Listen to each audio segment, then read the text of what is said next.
Hello and welcome everybody out there in Twitch and D&D land to the newest session of the New Embrace campaign.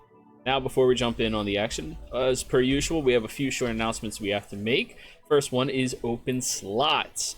We are just confirming a new game that's going to be happening Wednesday afternoon, starting either at noon or 1 p.m. EST, where we are playing Odyssey of the Dragon Lord, I think it's called. I don't know. I already got the book. But we have 3 players who are really enthusiastic about it, and if you are interested in that, let me know. As soon as we have 4, we can actually start playing the game. I know the player's version of the module is for free for anybody to have, and since I already have the Dungeon Master's version of it, we'll see how this goes. It's my first time doing any homebrew that did not come from our Lord and Savior Matthew Mercer, so we'll see how it goes. Or myself, of course. My homebrews I run all the time. Hey, we're playing one. And additionally, we have some media. If you want to support what we do here on the channel or what I do as a professional Dungeon Master, please go follow me at any of these addresses. Go to the YouTube channel, like, comment, subscribe, do all of that fun, fancy horse shit. And it really does help us out tremendously. It definitely, makes me happy. I had my first YouTube comment the other day. Yeah. Someone said, "Hey, could you change what you're doing?" Yeah, it was great. I got to say, I don't do that because of these reasons. Have a great day. Human interaction on the internet. Could have been worse. But outside of all of that, we also have the Kickstarter that I need to talk about. It's not my Kickstarter, but it's something that belongs to 2C Gaming, a fantastic company. They have the 2nd edition of their Bestiary, which is meant for high-level gameplay and monsters. If you've noticed for 5e, there has not been a whole lot of options for things above CR, like 12 or 14 even. You only have a handful of them at most. As each book comes out, there are a few more, but this is giving you a book specifically meant for creatures between CR 10 to 30. It is fantastic. I use the first volume all the time. Oh, yeah. You guys haven't come across anything that's CR 30 yet. Working on it. But yes, it should be a lot of fun.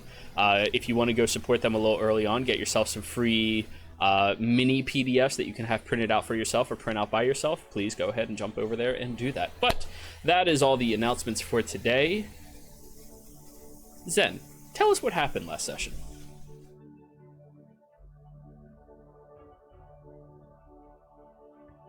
So the party decided they were going to travel by ship to Selder and Fion. A couple options. They could either travel by the roads or go a little more quickly and go up to the Faith Forest and travel by ship down towards Selder and Fion. The party left the tribes and made their way on foot towards the Faith Forest. On their way there, the party got a little bit more to know each other. Kothar and Gabriel kind of hashing out the issues that they may have, and Rowan were able to discuss as well with each other about more about themselves, but also Kothar and Gabriel's issue, because it's definitely something affecting the party. While they were there, Rowan had heard something out in the distance and saw a traveler coming up, a merchant, a gentleman named Ignatius, who is a tiefling salesman making contracts with people in order to get magical items. Seems like they have a very large variety. 2 of the party members, I believe, made into layaway contracts with Ignatius in order to possibly get some magic items later. All the party coming out and slowly meeting this gentleman. I believe Gabriel came out like half naked and tried to woo Ignatius, as per usual. But the night ended, the party finally made their way into the Faith Forest, luckily with a person of elven descent. 3 people of elven descent. I'm trying to think. Yeah, we have a lot of elven descent people. It seems that the party would be lost if they did not have the guide of someone of elfin descent in their party. The town they went to was described as trees enveloping the city itself, almost like a canopy, and everything is made of natural woods and stone. It's this very like rustic feeling kind of place. They went to the Wild Sasquatch, or yeah, and it was a tavern that apparently they have fighting pits. Oh yeah, they also met. Oh, what's his name? Mitch. Oh no. Yeah, Mitch. Yep, met Mitch, who took them to the Wild Sasquatch, where he was betting on Kothar, aka Big Red, to pretty much try and win the fight. Rowan joined as well under the title Lightning, where we come to find Lightning strikes quite quickly and is immediately gone because poor Rowan probably got the worst choice to go up against, which was the previous champion for the past 17 weeks. Kothar barely made it by the first round, and I believe we are picking up there. Yeah. So you went up against a very savage little halfling who did, for all intents and purposes, rock your fucking world. And at the end of the fight, you are both drug away to opposite ends back behind the curtain as well, once again. Around this time, Gabriel, you walk back into the tavern where it's even more energetic than before, and you see they have a crew of a couple of humans mopping up blood from the inside of this fighting pit. You look over and En's enthusiastically playing on some instruments, and Rowan is speaking to a tiny rat. Solaris, what have you been doing this whole time?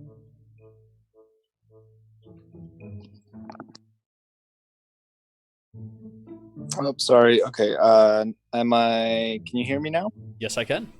Okay, cool.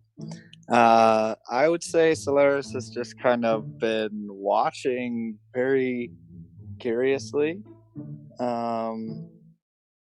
And I bet he's just been kind of playing with Thule on his shoulder. And yeah, he's not doing much. He's just actually pretty intrigued by the fight. Now, where you come from, and with your studies in particular, you're used to mage duels, but usually that is either as a display of what they've learned and accomplished, or in a dishonoring of somebody who went against the code of conduct for the school that they represent. Right. This seems to be a whole different feel to it.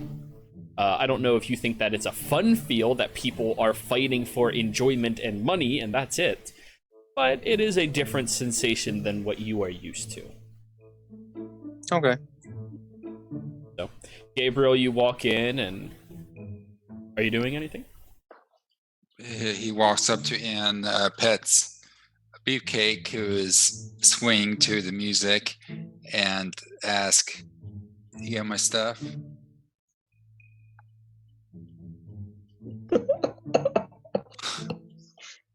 Most of it, and I'll hand over the money that they were holding on to. Gable counts it. It's short a considerable amount. And Well, how much did you bet again? 15 gold. 15 on Rowan and 15 on Kothar. There So you missing go. 30. Yeah. And what happened to the last 30? 15 of it's gone, certainly. And we could make a nice return on the second amount of, because that's on Kothar. So you bet my money. I did, yeah. I'm pretty sure I asked you to hold, protect it, not bet it. I didn't realize that there was no magic until after I kind of had committed on Rowan. But I mean, I can help Kothar out, so it just kind of trying to get a nice return on it, you know? What do you mean no magic? In the fight, there's no magic. It's basically just weapons or fists. That's pretty much how pit fights work. Yeah. Gabriel, you do have a plethora of experience in fighting pits. Yeah, which is why I say Yeah.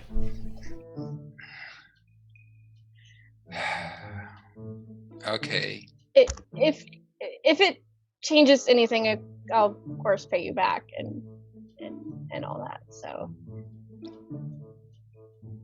Gable just gives her a look. Okay. No. So I guess I have money on Kothar then? yep, 15 gold.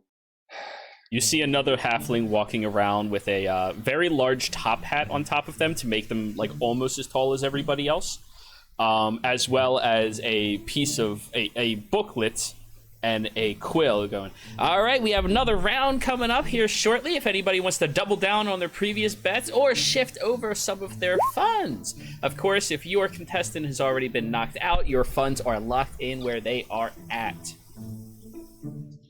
So I assume Kothar is still in the match? Kothar's done, but they're... Oh, I'm sorry, were you saying that to end? Yeah. Okay, go. Yeah, Kothar won his round. So and he'll like whisper and be like, thanks to a little help from everyone over there and her incredibly expensive pet rat. And I'm gonna see if there's anything else that I can do to help out too. So you're cheating to help him out. I wouldn't necessarily call it cheating. I would call it secret helping.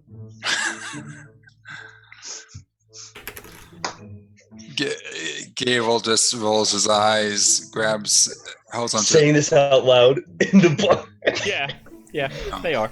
Just like as quietly. Sure, roll a charisma check and see how quiet you're being.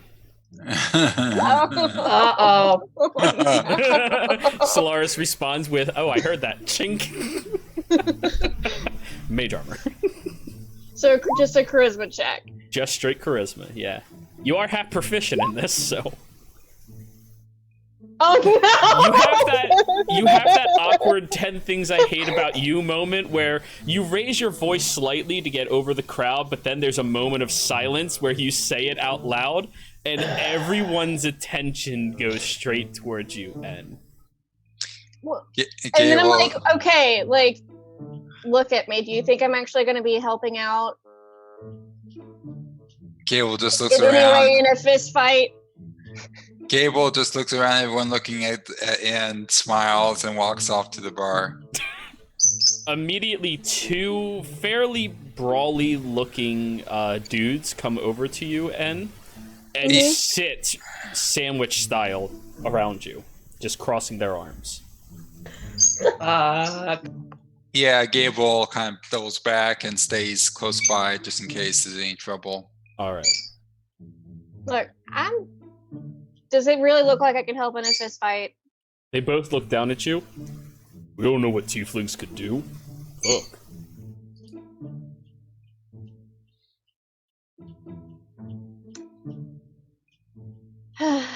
So, just all the accomplishments of an entire race, just, you know, fine. And just kind of like tries to play it off as like, you guys are being racist, but...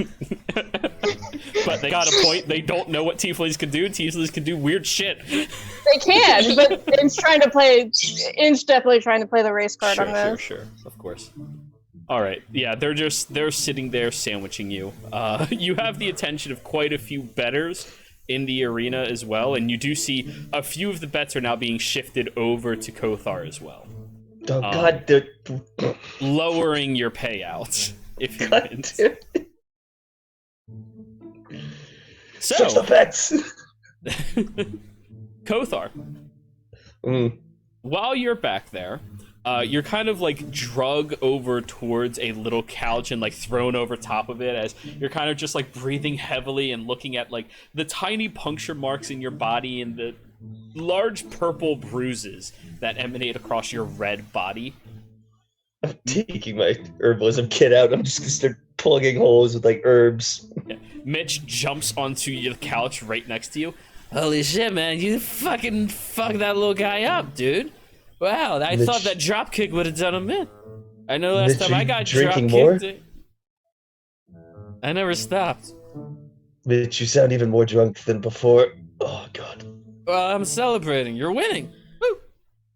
Mitch, can you get the ones on my back? I can't really reach. Sure. He just grabs a big hunk and slaps it and just scrapes down your back. All right, big guy. Okay, it's gonna be all right, and just slaps it onto all of the wounds very aggressively.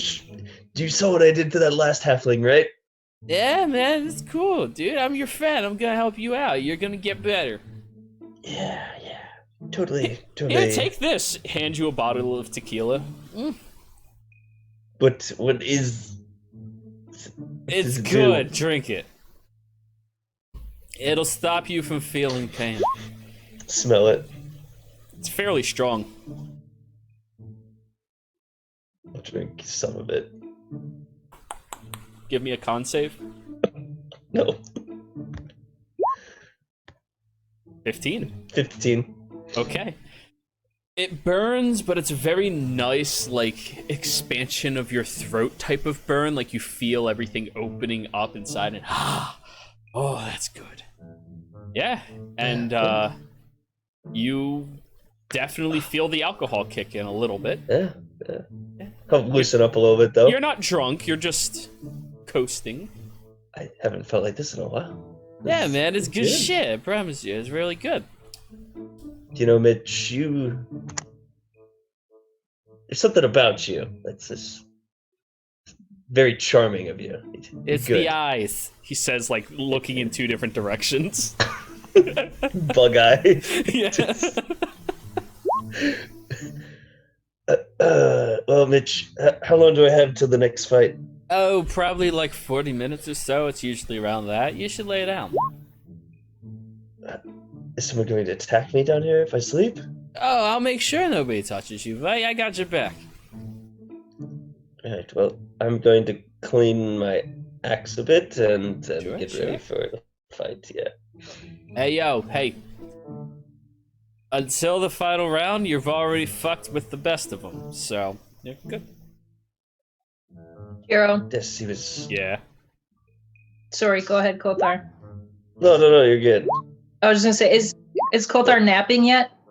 Not quite yet. Okay. Are you going Ro- back there? Yeah, Rona will wait till Kothar's napping, and then she'll cast Cure Wounds. Ooh, I'm gonna need a sleight of hand from you. What? I thought we could cast. There's no magic. Can I take it back? Sure. Can I? Wait. I need to re-roll. Should I re-roll those? No? Because those are D4s. Oh, yeah, Those are re-roll them. D4s. Re-roll them Those are then. D4s. I was like, wow, that's really low for you. So can you see Kothar from where N is? No, they're back behind, like, a curtain to, like, the stage before the fighting pit itself. Can I go somewhere like kind of private-ish and then cast the spell for good berries and then just shove a Change. bunch in Kothar's mouth? Change it to a D12 and then hit OK. I did. Sure, you can step outside for a minute and just, like... No, you didn't. Here. I'm so confused. That's... There you go. What? Now it's done. Now try it. Oh. Gabe, 1 second, we're accomplishing one thing at a time here, everybody. Now roll your hit dice. There you go. Cool. Way That's better. true. Thanks, Dad. So, Rowan, you step outside, get a little fresh air, and good berry quietly underneath your palm. 10 berries appear. And I nonchalantly then hide them in my clothing and go back inside. Sure. Now, you do see that orc outside who just turns his head towards you and just... So, I'll just smile at him and go back in.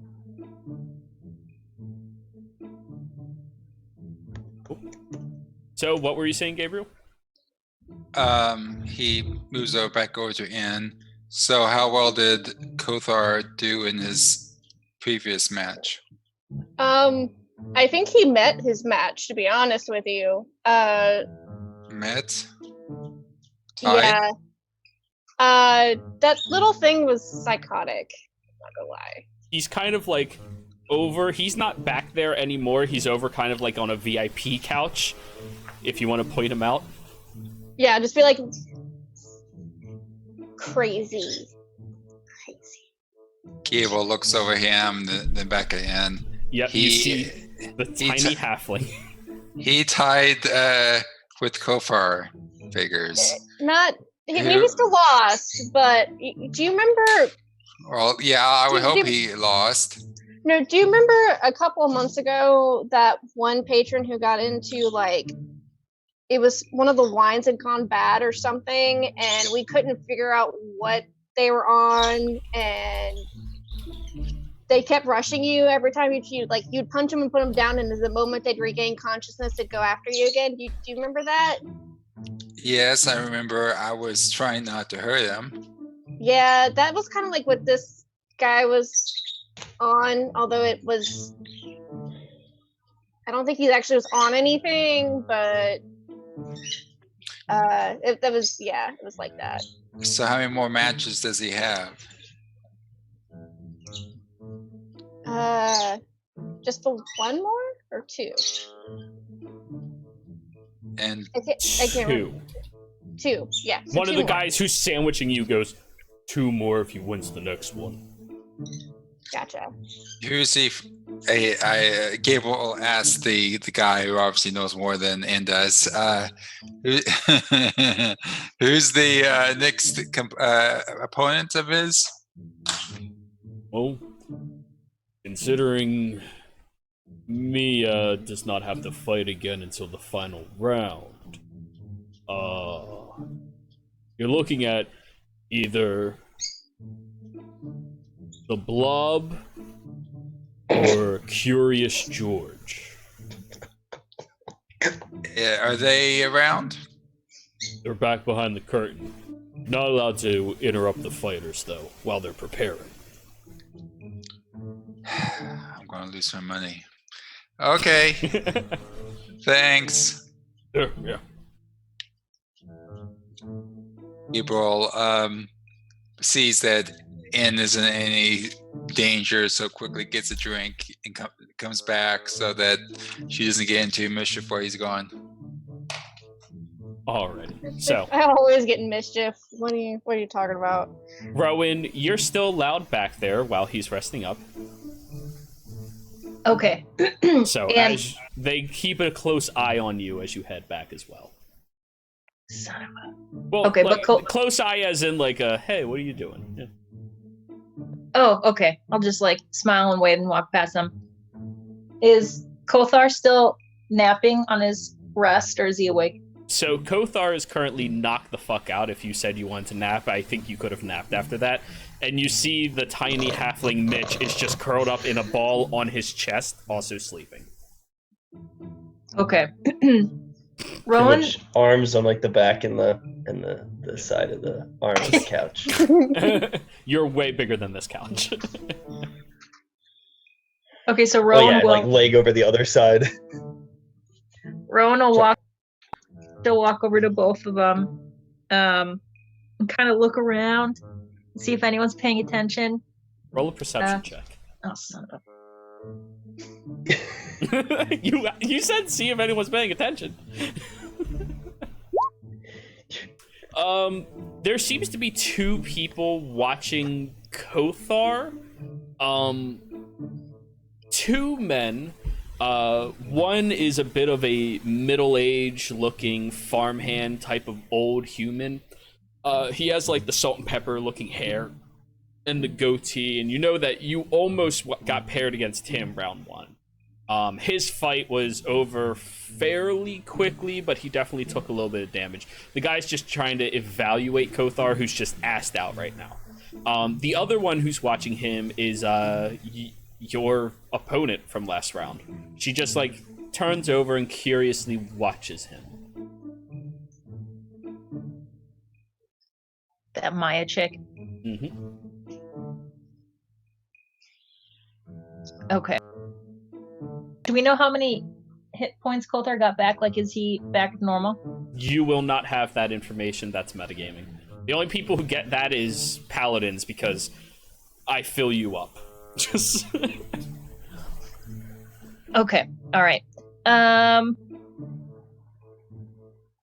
Coulthar, is Coulthar wearing pants or his little battle loincloth?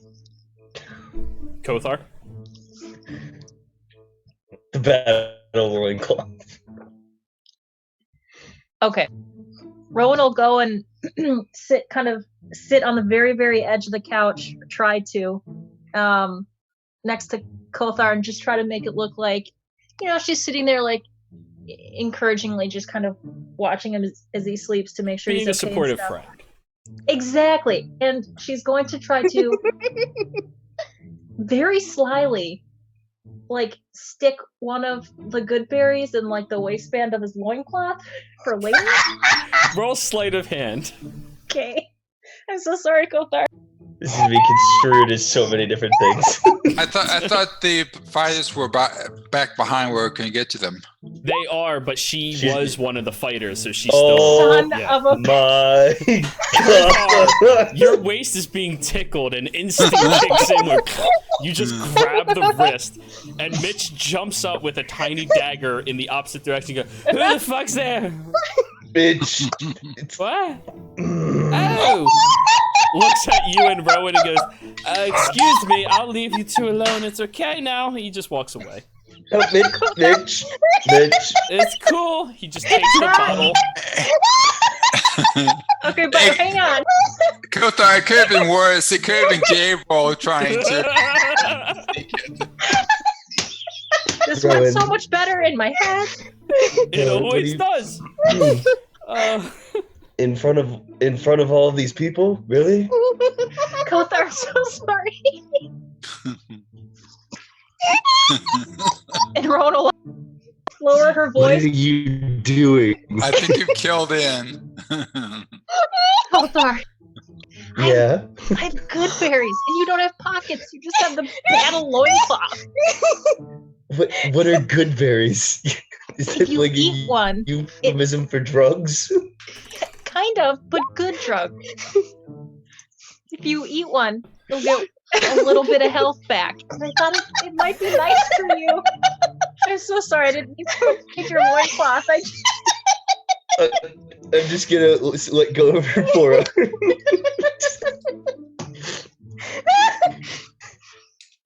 So, right. So what are these good Well- berries, Robin? while this is happening, the human chimes in from across the way, the one who's been watching, and goes, hey, he's not the winner yet, right? Jesus Christ. Yep, I do know that.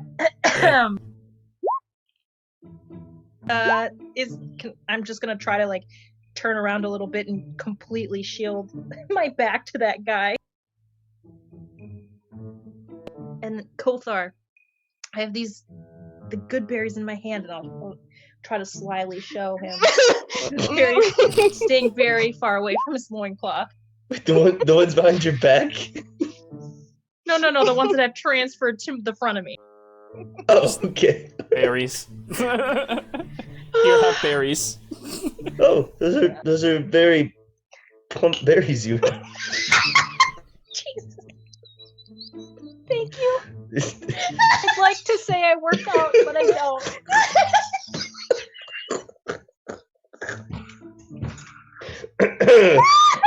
Yeah. Maybe you could, since you don't have pockets because of the battle loincloth, maybe you could like put one or two in your cheek and hold it on the inside. Like Your face cheek, your mouth. okay. Might be safer up there. Yeah. Yeah, I imagine you could put it in there yourself. Yep. Totally. Rowan will try Totally. to slyly hand one or two over Kothar's hand. Okay. Roll another sleight of hand. Oh no. Okay. A few people notice, but not in a way that they're going to be suspicious. They probably think you're just doing something weird. I don't know. So, after you do that, Kothar, Mitch finally walks back up and goes, "Hey, buddy. Hey. So, good news. You're fighting that jackass over there." Points at the human. "And I heard him say something about your lady friend." Points at Rowan. "You should kick his ass." What did he say exactly? Something about if he wins next, he should be next. I don't know. You should kick his ass. Use it as motivation. Focus. Focus. Mitch, what does he do? Fuck it. He's a fisherman. Can he use like a fishing pole or? Oh. You mean when he fights? Yes, Mitch. Oh.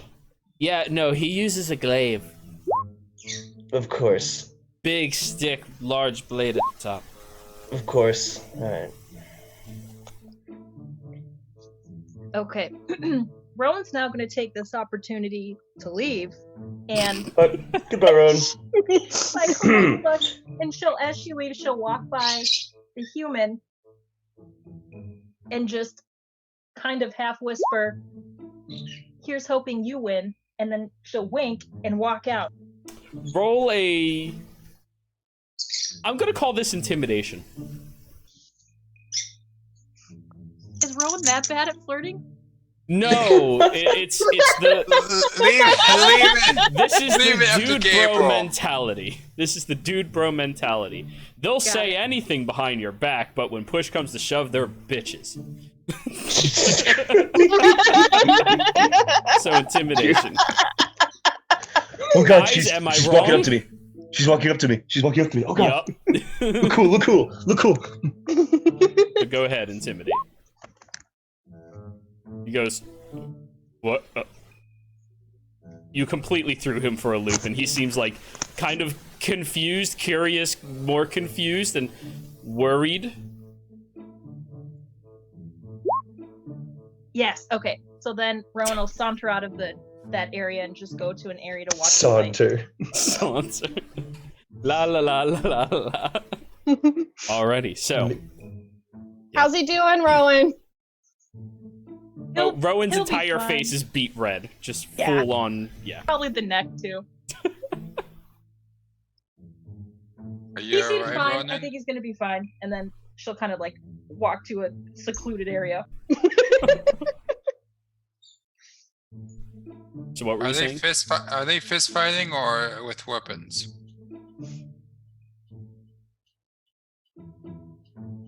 Are they fist fighting or with weapons? Oh, we don't know yet. Oh. Yeah, we find out when whoever's lower on the bracket decides, and it looks like that's gonna be yeah, your friend. All right. What was he doing last time? He used his axe against the halfling, who only used his fist. And he's still almost lost. Hey, that guy's been runner-up for like almost 30 weeks now. Mm-hmm. He's a tough little scrapper. So, Kothar, is there any last little bits of preparation you want to do? Are you eating any of the 3 good berries that you have right now? I'm giving one to Mitch. Mitch goes, "Oh, hey, look." Oh. That was You just good. want to sleep now, don't you, Mitch? You look tired. You look full. Yeah. I'm gonna go to sleep now. Okay, you go get some rest, buddy. He clocks out right on the couch. Is there a blanket Just- or anything? It's face first, ass up as well. So like it's just. I'm just gonna rotate his head so he can breathe. And if he vomits, it'll at least go that way. Okay. You pull up a little blanket and you toss it over him. Sleep tight, my crazy little angel. Just Kothar's adopting a halfling. Oh no. yeah. No. I'll get ready to go up. Next round is beginning. So, ladies and other people, welcome to the second round of the pits tonight. You look at the energetic halfling just throw punches in the middle of the ring against nobody, of course. And the crowd erupts. Yes! We have this again. Big Red coming out. Hey, Big Red. He looks back behind the curtain. Walks Fisticuffs or weapon? Weapon. Another bloodbath coming up. And his newest combatant, the Curious George. Everyone gives a loud applause when they see you, and when they see George walking out carrying his glaive, there's a resounding hey, yay, just clapping of people. But Ed and Gabriel, you know the look on his face very well. This is the look of somebody who is sexually confused and intimidated. Who? The Curious George. Hell yeah. More than a little curious. Do they know who it's directed at? You could roll insight if you guys want, but yeah, sure. I've got my insight. I don't know jack shit. Must be Kothar. Gabriel, Solaris, you both see him like he's deliberately looking everywhere in the room except at Rowan, and when the two of you look at Rowan, she's deliberately looking everywhere except him. And probably Kothar. More than likely. Yeah. Maybe he learned Gabriel something from Gabriel. scoots over and close to Rowan. So Rowan, did something go on between you and the opponent? I don't know what you're talking about. Seriously, it's pretty obvious. I mean, we accidentally brushed hands when I walked by him. It was just one of those awkward moments. No words were exchanged. Well, he seems pretty interested in you. Yeah, well, I didn't say anything to him, so.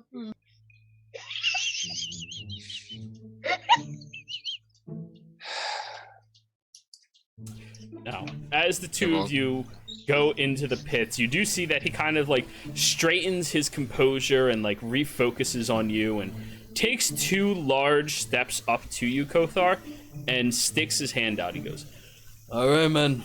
Best man win." I would like to rage. Just and shake his hand. all right. Give me an athletics check with advantage. Oh shit, we're going straight into this, aren't we? 17. Okay. You squeeze his hand, and you watch as his face contorts very quickly, with pain, and he goes, "Ow, ow, oh, what is the fuck? Shit!" As you just keep squeezing it, and the guys in the area are just erupting with applause as he's kind of like, "Ow, ow, ow, please stop, ow," and dropping him to the knee. And you just see the halfling go, "And go!" All right, roll initiative. What? You have to click your token first. Yeah, luckily I have advantage, so whichever one's the... Yeah. Where's my token? There it is. There it is. All right. 14. Okay. Because of Rowan's confusion, he has disadvantage on his initiative. He's not sure if he wants to win or not. God.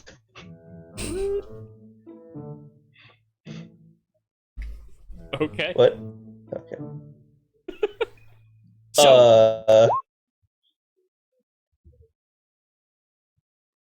as the fight begins...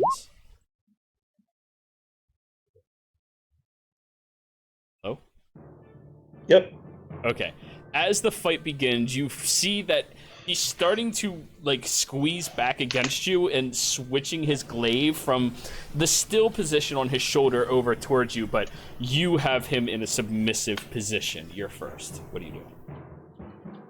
You said he dropped to a knee?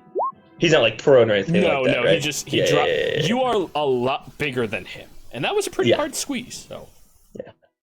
I'll let go, and in that same time, bringing back the axe, and just in a roar, just try to like all body through at him. Okay. Reckless. Sure.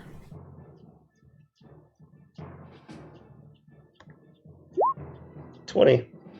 Reckless being clutch. Yeah, that hits. Oh, that's horrible. Oh, 10 damage. 10 damage as you get your large axe and slice it through this individual, cutting. You release their hand and they take that opportunity to back away, and they just scurry a little bit more as you just gash into the front of them, getting a good clean cut across and go, oh shit. Fuck. Was that lethal or non-lethal? Oh shit, wait.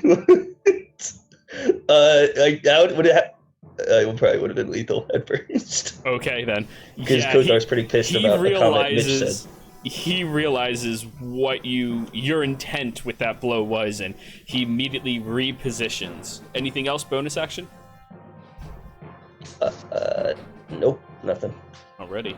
He's going to take that momentum that you just did onto him and twist the glaive around quickly and swing it down towards your legs. That is reckless, right? Yeah. All right, cool. That'll be a 21 to hit. Not bad. Hits. Okay. As the glaive swings around and gashes into you, you suffer 6 points of slashing damage. Halved 3. And then you watch as soon as it cuts down and into the ground, he grabs the back end of it and slams it up towards your face. Polar Master. Yep. That is going to be a 16 to hit. Just hits. Okay. That's a nice one. 5. Okay. Gable's standing next to the ring and just shakes his head and grabs the bridge of his nose. I mean, luckily the blows aren't really hurting Kothar too bad right now. No. All right, Kothar, your go again. Getting hit in the nose, he kind of like just like hits into him, but Kothar like runs into it, and then like swinging up at him, trying to like break his basically grip on both hands, but like a cricket swing, just whack. Yeah. Gotcha. Yeah, pretty much. So, reckless again. All right. I 21 can't definitely see, hits. for some reason, this... I need to refresh the page. Hang on a second. Sorry. Okay, well, 21 definitely hits. My damage thing was like bugged, so I couldn't click anything. No problem. We'll give you a second. Okay, I'm back. All right, go ahead, roll your damage.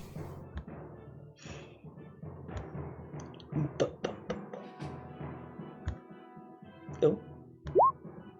Nope, that didn't do it.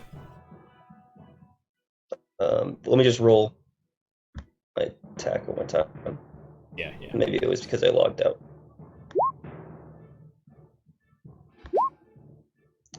22. Now, with that damage. second attack, after he slams the butt of it into you, you kind of push forward, pushing him off of you, grabbing it and cutting in. You did not declare non-lethal, and he is now bleeding out on the ground. Oh, shit. You all watch as Kothar gashes into this man's, like, lower intestines and rips across, knocking him off his feet. And he goes flying and just... I was used to playing the halfway. I'm sorry.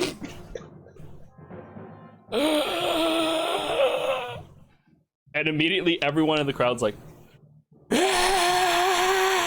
Kothar's gonna come by him and drop down on a knee. Yeah. I He's guess you won't be looking up having at next. Just gargling blood and like spewing out of his mouth. And then I'll do a herbalism kit on him.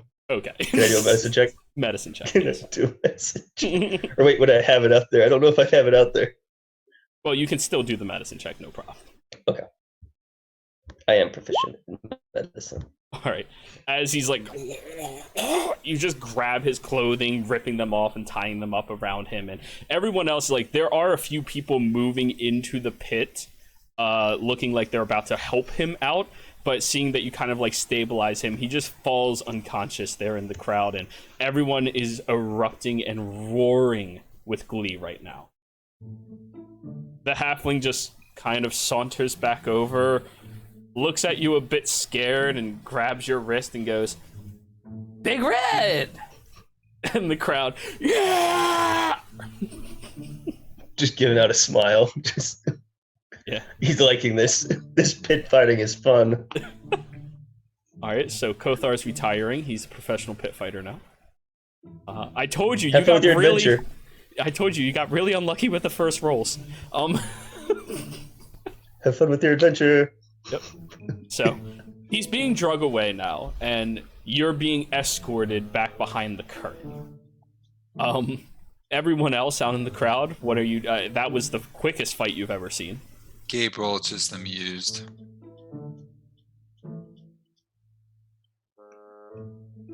Rowan's like in shock. It's finally dawning on Anne that it was Rowan and not the like, oh shit. did you, Rowan, did you want to go check on him? On George? Yeah. The big guy leans down and goes, "That's just his stage name. His real name's Cletus." That's such a good name. Do you have healers for your opponents? Yeah, you do. He'll be tended to. Who's his Kothar's last opponent? If Bia. and is she in back too? Oh, she's about to get in a fight right now. You look out and you do see the other combatant walk out, followed by this long-robed looking woman. The combatant looks intimidated by her and goes, "No weapons," and just throws his sword over the edge. Goes, "No weapons. All right, fisticuffs." And she just smiles and takes off her belt, which had about 6 daggers on it, placing it down, pulls out a short sword, puts that down, reaches down into her boot knife, pulls out 3 darts from it, places that down, and then just flips her hood back, taking that off, where you see inside is lined with more weapons, and just flips it over the edge and goes, "Fine." Gabriel shakes his head again. Kothar's fucked. So, as quick as that fight was, this fight takes a deliciously long time. I want 2 of you to roll d20s. One of you add a 3 to it. I'll roll 1 without the 3. All right. I'll do one with.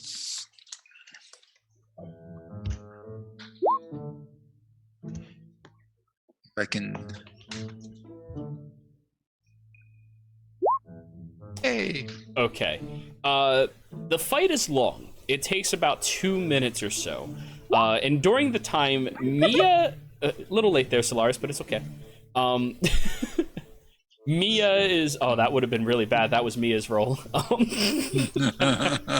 Mia is currently playing with this individual. Keeps throwing punches as she just dips and dodges out of the way. Very rhythmic, very quick in her posture and her retort. She takes very little opportunities except to slap him across the face very hard whenever she gets the chance. And this is mostly to coax him into making a wrong move as he keeps trying to pummel and punch and force his way through. She is finessing the fuck out of him. And towards the end of the fight, she kind of sees him lunging forward with a Hail Mary right hook, and she takes the opportunity just to bend forward and kick him with his own momentum in the face, dropping him onto the ground. The crowd erupts with glee and joy as she walks past you, Gabriel, picking back up her cloak and goes, "I prefer a show," and just keeps moving. So I saw. At least Gable leans toward in. At least this is going to be amusing. Maybe it'll be worth the money. So, Kothar, Mia walks back where you are. She suffered a little bit of damage, not very much at all, very superficial wounds. And she walks right up to you, just hinging her belt, putting on her cloak. Do you need a break? No. Yourself? I'd like a drink at least. Sits down on the couch. Would you like to get one together? Pulls out a flask. Before the fight. Sure. She hands it over. She took a sip from it. I'll take a sip.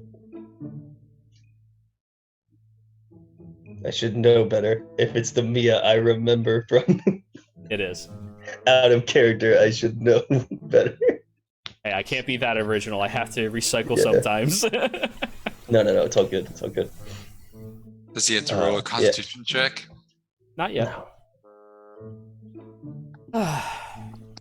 You see Mitch is just standing in front of you, crossing his arms, staring at her. Kind of like swaying a lot. Mitch, what are you doing up? Gotta watch your back, that's my job. Well, then you should be behind me. I'm watching it that way. Okay. Yeah. Anyways, quite trained in your fighting, yeah? I am. You as well.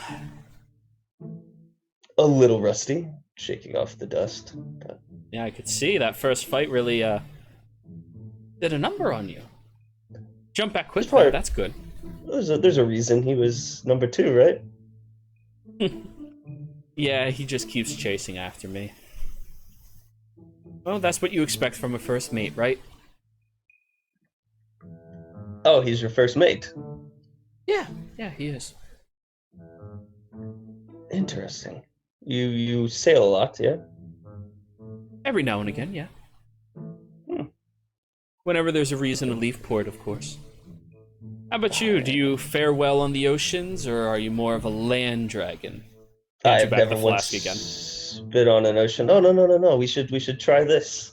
And pulls out the tequila bottle. She looks at it and goes, "All right, you like the cheap stuff, fine." Takes a big swig of that. Mitch jaw drops. He goes, "Hey, that cost me a total of 1 silver."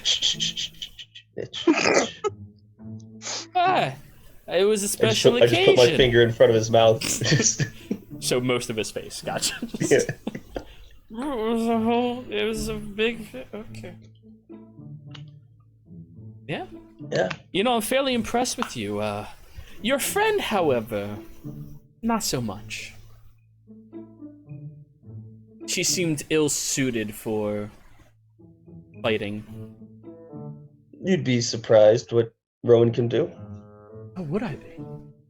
Yeah. Why? What can she do? Her forte isn't necessarily direct fighting as herself. Or rowing? Ah. So you would say she had a specific set of skills then? Yes. I mean, we all kind of have some, right? Outside of here. We all? Are there more of you in the crowd? I meant like a general. We all like in the world? Don't we all have a specific set of skills? That's what I meant, honestly. Sure. You know, I saw you come in here with those other people. Interesting crowd you have there. Yeah, we've been kind of picking up with each other. A scholar, a musician, a woman of many talents and skills, and muscle. Don't forget Mitch as well. Bitch, hey, that's me. What is he, the brains or the brawn? Yeah. Clearly the charisma. He's the face. Yeah. Yeah. Fantastic. Well, But it's actually quite a coincidence given the fact that we're trying to find a ship. how are you? Mm-hmm. And may I ask where you intend on going on a ship? South. You know you have to give people more than just that direction, right? I don't really know exactly where the port is, but we're going to looks around a little bit. Is there anybody with paladin garb on? Back here? Fuck no. Okay. Yeah. We plan on trying to acquire passage on a vessel to Selder and Fion. Well, that's quite a hike. Fairly expensive one, too. Probably run you close to 35 gold Each. a head. Yeah. And Treacherous if we were seas to this help season. out, If you're asking me to charter you there, I believe there is something you could do for me. like on the ship, while we're going. No, well, potentially as well. I want you to lose a fight. Let me maintain my title. I'm fairly certain I would beat you, but I'm not at all positive. So, allow me to keep my title, take your losses, and you and your friends have chartered a vessel.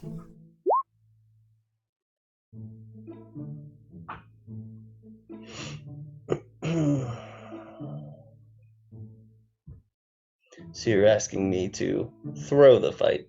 Or Yeah. give my best in the fight, yeah? Give your best for the transportation. And Now, if I'm that assuming ruins some that would be code of without honor, weapons. your call.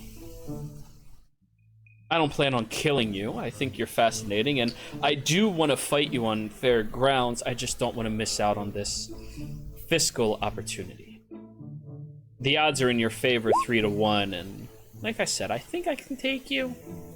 Your friend saw what I was capable of. I'm not sure if you watched it. But I'd rather guarantee my money, my return on investment.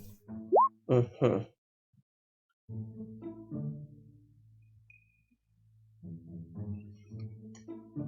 I mean, granted, if actually I'm not very good with trying to think math-wise how much has been put on me, but I think people are. It's a new face, so they're overindulging, which makes it a perfect opportunity for you. Yeah. Yeah. It's very That's surprising why- that the odds are in my favor. Your other red friend opened their mouth and said a few things that put it in your favor. I don't know what they would have said, but I've been listening. So, do we have a deal? Mitch kind of like starts pulling on your loincloth, trying to get your attention. what?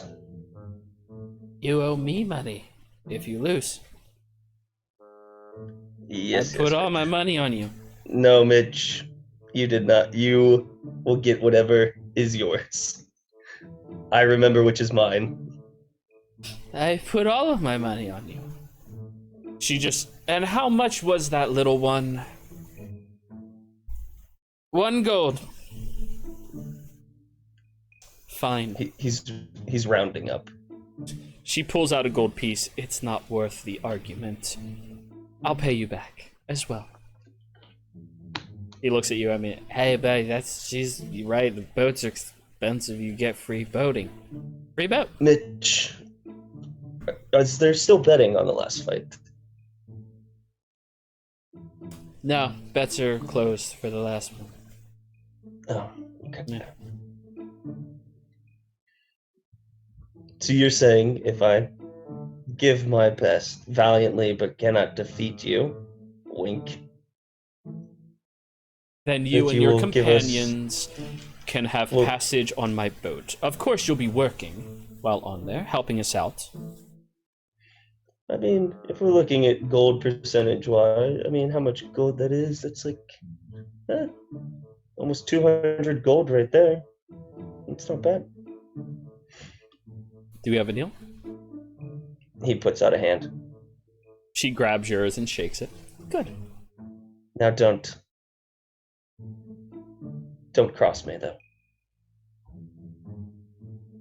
Never on a deal.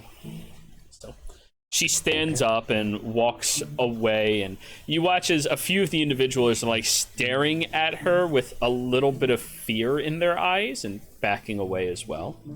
Now, all of you out there in the crowd, everybody's like very energetic and hyped for the next fight. I mean, both fights seemed like the two of them are pretty equally matched, honestly. They seem pretty on par with each other's capabilities. And then the final round is being announced. Now, for the sake of brevity, the two of you go into the pit. Kothar, roll a performance check.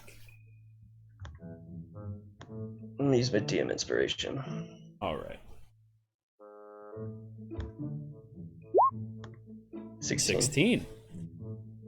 You watch as the fight progresses very, very lengthily. It is a fisticuff blows, one strike after another. She's trying to finesse, but he lands some solid hits that push her back and start breaking some of her blocks and guards that she has. Despite the fact that she's very well-trained combatant, his sheer power seems to be overcoming her. But towards the end of the fight, his fortitude seems to be waning as hers is still persisting. And she takes a very close opportunity to jump onto the top of the railing, leap off, and Superman punch you, Kothar, straight in the face. You actually do fall unconscious from it, as you kind of just close your eyes and go, yep. Ugh. However, the crowd erupts in a loud roar, and you lost your money.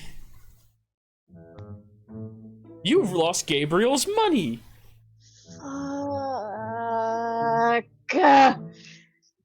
And In was just like sitting there antsy, like try to look for the opportunity to cast Bane subtly, but there was never a chance.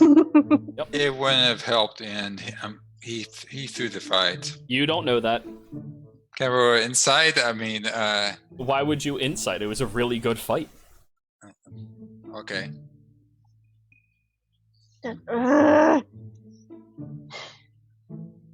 Whenever we get the banknote cash, whatever is mine, I'll pay you out of it. Shouldn't be too long. You watch as Mia walks over towards where Gabriel is leaning, and her nose is bleeding, like very much, like still free flowing, but she seems still just as graceful and just leans forward at you, Anne, and beckons you forward. Good fight. Come here. She smiles, not realizing you and Gabriel are together since you didn't actually walk in here together. She smiles at you and goes, gather your friends, gather the big guy, meet me on Outback. All right? Why? Because I want to be gracious towards a good fight. She Do you smiles. mind? He raises his hand toward her nose. Mind if I'm gracious? She grabs and snaps it back. Ah, Whew. Tough woman.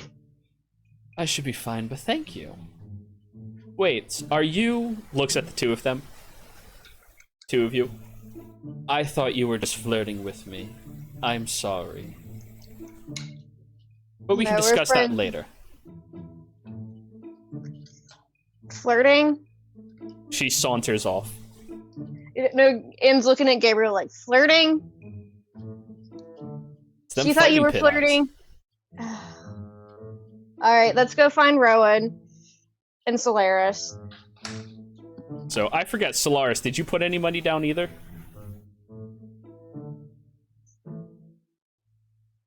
You're muted if you said anything. He might be AFK. Can Rowan go cast Cure Wounds on Kothar? Because he's still unconscious, right? Yeah. You go over and Kothar, you come back to consciousness looking up at Rowan. You did a really good job.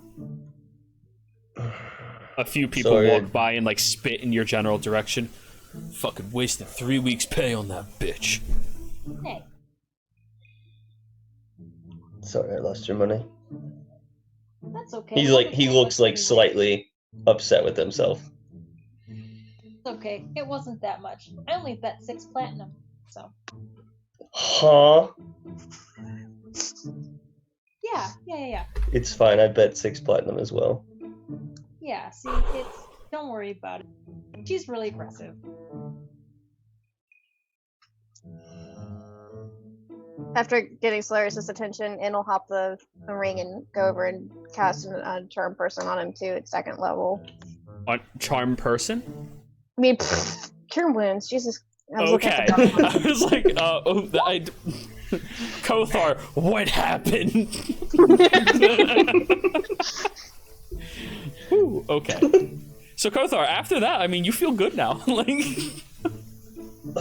It kind of like cracks his neck. That looked like that was a hard hit there. It was a good. She knew where she was hitting. It was a good fight, regardless. Come on, let's get you out of here before. I'll be honest, I didn't throw any punches. so. Let's get you out of here before somebody starts another fight. Ahem. The halfling with the top hat walks over with the same 2 beefy goons that were right beside you, and they all 3 walk up towards your group. Kothar, you're still kind of just lying there on the ground. I'll get up and grab my axe. So, Gable joins them. your first time in the fights. Runner-up ain't bad. Yeah.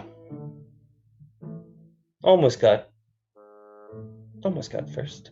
He gestures, and one of the big goons reaches behind his back and slowly produces a small bag of coins. Runner-up ain't nothing. Still get a piece of the house's profit. I hope the house did well.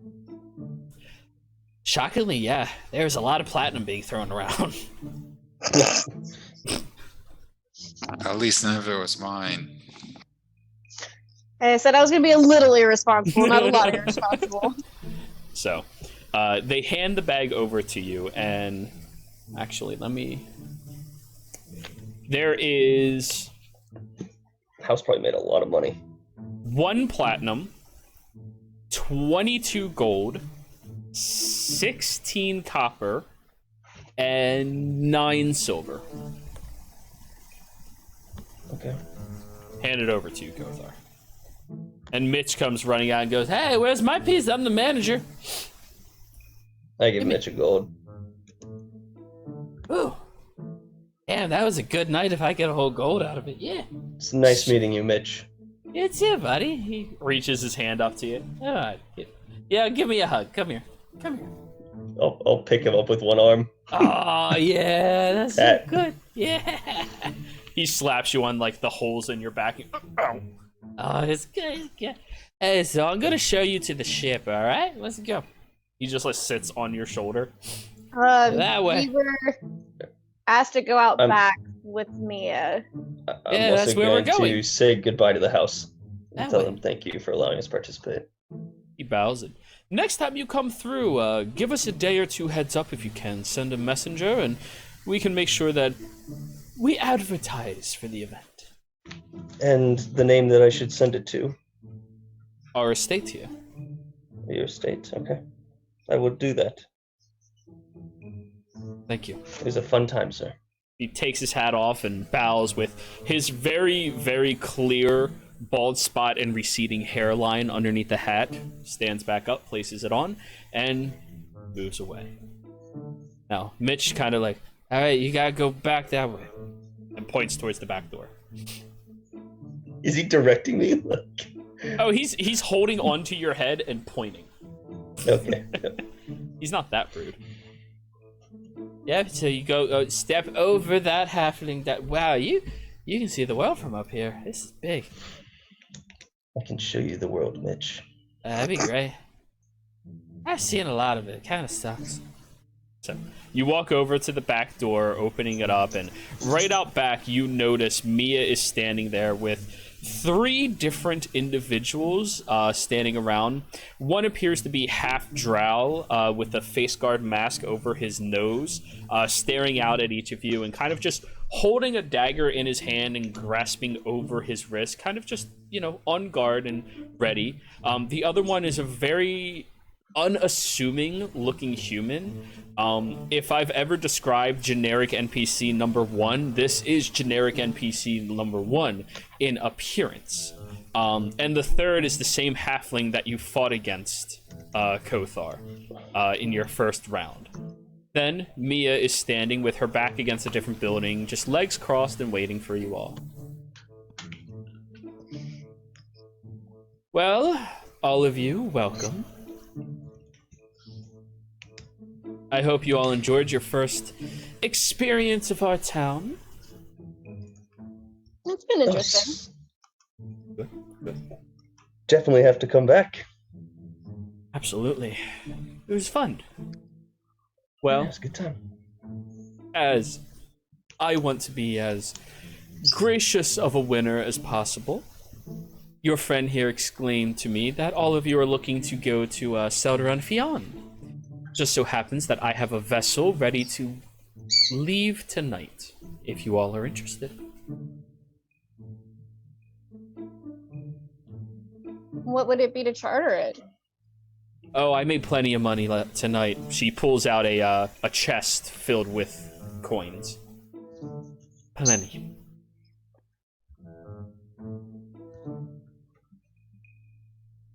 It's very kind of you to allow us to come aboard your ship. Not a problem at all. So, do you all accept?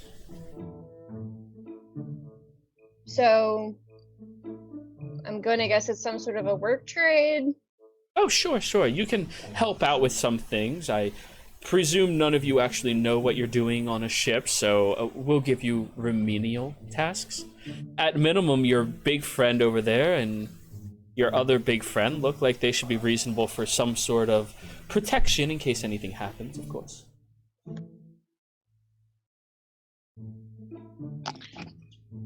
Can you roll inside, see if I think she's being hiding anything? Go for it. Yes, I don't. She is so nice with those lovely, like, crystal blue eyes that, are just staring into yours and feeling very calm and nice.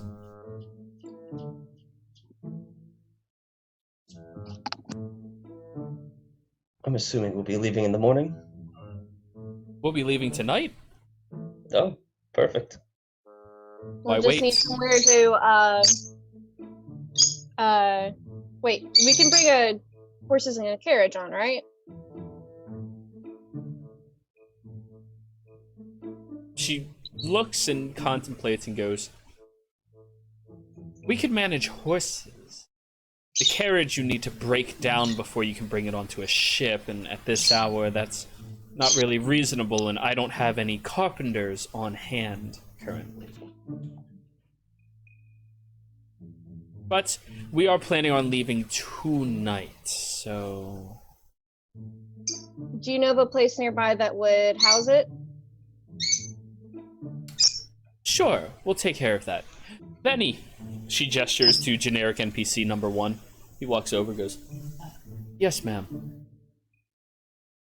Take the notice for whatever their vessel appears as, and make sure it's well tended to, and put it on my tab. Of course. Where's the cart? Do you mind pointing it out to me? Sure, it's that one over there, and points to the one that's Perfect. parked. You see the halfling of the group like limps, like full force, like limp, having difficulty walking over to the horses, unstraps them, and leads them over to you all. All right, so I believe I will be taking care of these ones. Shouldn't be that big of a problem. Reaches up and just scratches the chin of the horses. Wait, the psychotic one? Yeah. What? I am dumbfounded. So you're pretty normal when you're not Pharaoh, angry? Yeah, so are you. yeah. Good fight, by the way. Except for definitely. those little things you were using on your fist. Hey, you chose a big weapon. I chose a little one. Yeah. Yours will take my head off. Mine'll make you shit weird for a week. Well, hopefully I don't see those effects later. So he starts leading the horses, I leaving was all of you a little there. worried about this, but I think I might enjoy this trip. Sorry, we're losing your cart then. Mia just, Not you're not losing it, we're- losing it. It'll be here. No. Yeah, it's just might be a while till we come back up here, but yeah. Yeah, it'll be all right. That's up to you. I've got a saddle I could actually ride in. I'm excited. Mitch, I'm gonna take Mitch off my shoulder. Yeah. Hey, whoa! I was having fun up here, man. You're gonna have to stay here, big guy. Why? Where we're going, Mitch. I can't protect you. Well, you have You stay to. here. I'm the Mitch, deckhands. Mitch. Mia Is he a blinks deckhand? Mia blinks and nods. Goes, yes, he is. Wait, was this set up from the entire time? No. What he does when he's off duty is his business. I mean, he is the nephew of my first mate, after all. I'm not gonna be a dick to him. Yeah, man, so I saw you, I wanted you to kick their asses, dude. It was great.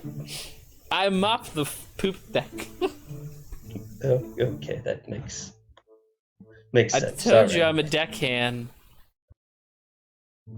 I'll pick Mitch back up. Yeah. Ooh. Okay, a little slower next time.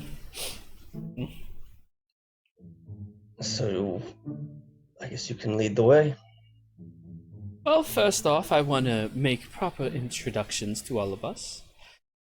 Who are all of you? I think I've learned Big Red just fine. Oh shit, we don't have a team name. Team name. We'll have to think about that. I'm in In what? Syed. Oh, that's your name. Oh, okay. Yes. Very non-traditional name. Interesting. Hmm. Gabriel crosses his arms. I'm Gabriel. She looks at you and smiles. Aren't you ever? The other two? I assume your real name is not Lightning. Rowan. She smiles at you. Nice to meet you. More formally. Solaris, are you back? Yes, I'm back. Sorry. Okay. No problem. Solaris Arcani. Pleasure. Ah. Man of refined manners. Intrigue. And, of course, my name is Captain Mia. I will be the captain of your vessel this evening.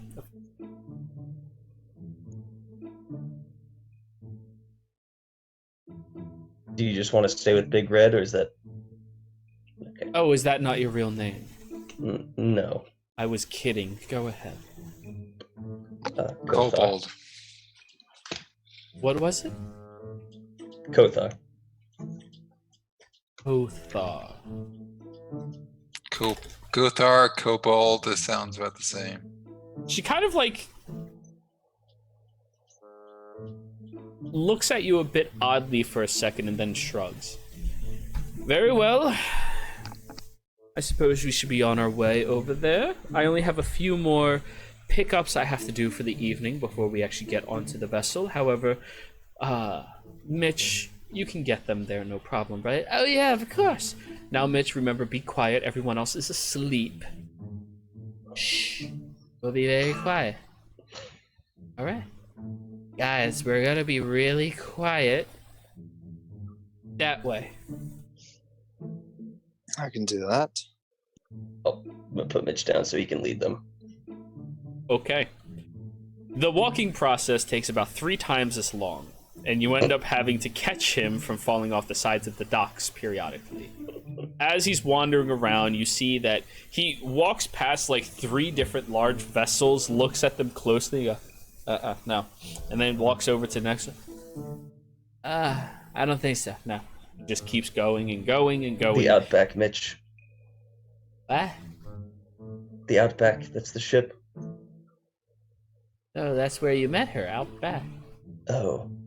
Oh, that's not the name of it. You're silly.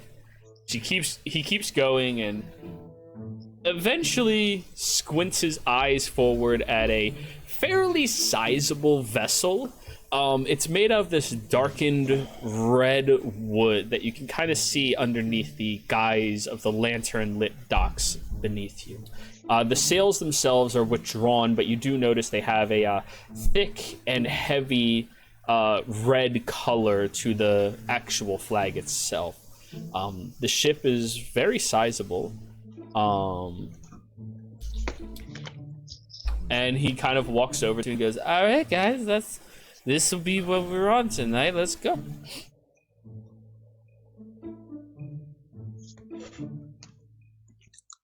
Is there a name on the ship on the back? Yes. As you are walking past, the name of this ship. That's a really boring one. Sorry.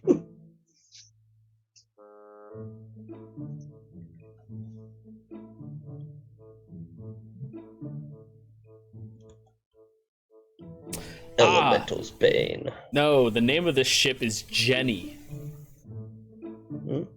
Cool. Yeah.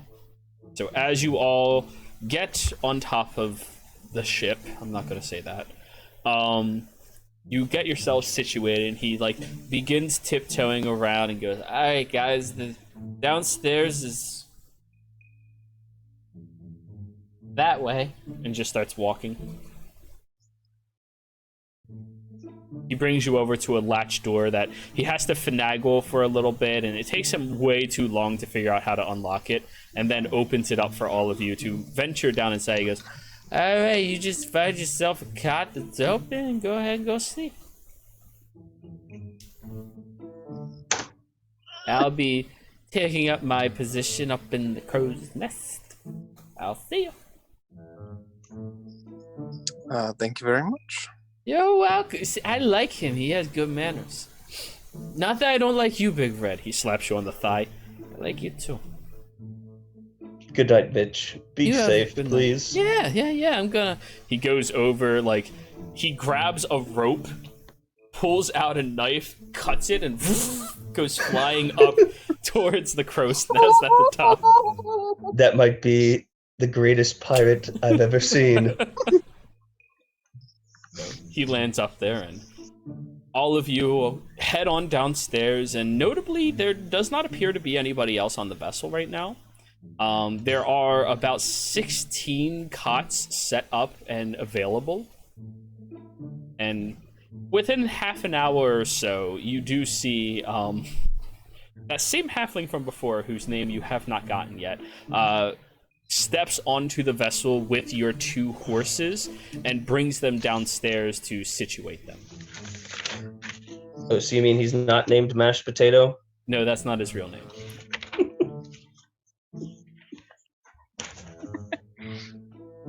And he smiles, setting up your horses down here, and goes, did you all find Your way easily. Very comfortable. Yes. Your nephew guided us very easily. Mitch is a good boy. We never got your name, by the way. Mashed Marshall. potato, I would assume. Marshall. Marshall, yes. The person who governs the fights, he is dyslexic. Ah. That, and it's best to not use your real name in case people come after you, you know? It's true. It's true. He looks around and, okay. Finds a cot and just, he pulls on it, rocks back and forth, and swings to get himself into it as a tiny halfling. Oh, that feels good. And immediately conks out. I think you did a number on him, Gothar.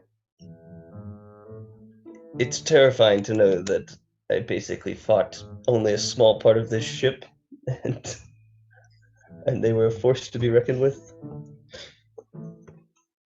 Hey, so are we, alright? It's true. But I don't think I'm going to sleep right now. I'm probably going to go up to the top of the ship. I like the smell of the air up there. Maybe go finish this bottle. Want some company? Sure. More the merrier. Oh, Rowan, this is for you, by the way. What is it? And throws a sack of gold at her. What's this? For the berries.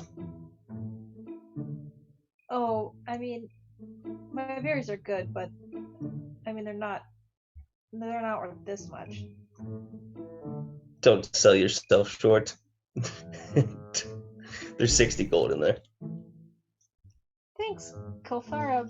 How about we keep this and then we can all celebrate sometime when there's something worth celebrating and get donuts or something. Some expensive ass Bahamut donuts. Claws? Do they have those other places? The claws? Yes, those. I think so. I've seen I one. bet they have a coffee shop in Southern too. Oh yeah. Wait, they have shops specifically for coffee and donuts. Yes. Kothar, you begin thinking maybe the civilization thing isn't half bad. Maybe the Blade's got something right. So One thing, and that's coffee. So you head upstairs, and heads upstairs. Anybody else, or are you just conking out after a very long journey and finally a nice comfy cot or hammock to sleep inside of? I keep saying cot, it's a hammock. Okay, Rowan, you pet the horses. Gable will follow up too. All right. Solaris, are you just chilling? Starts to right. Okay, cool.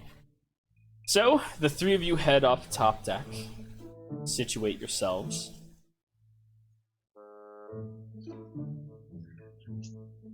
Gothar, you continue drinking that bottle of tequila. You pass it around at all, or are you just chugging? I offer. And I'll drink. Kind of, it's okay tequila. It's not like Jose Cuervo or anything like solid enough. Tequila's tequila. This I don't even know what this is, but the new world is pretty cool. You guys have a lot of new things to experience. And from what I've been able to gather, a lot of stuff's new for you. Yes.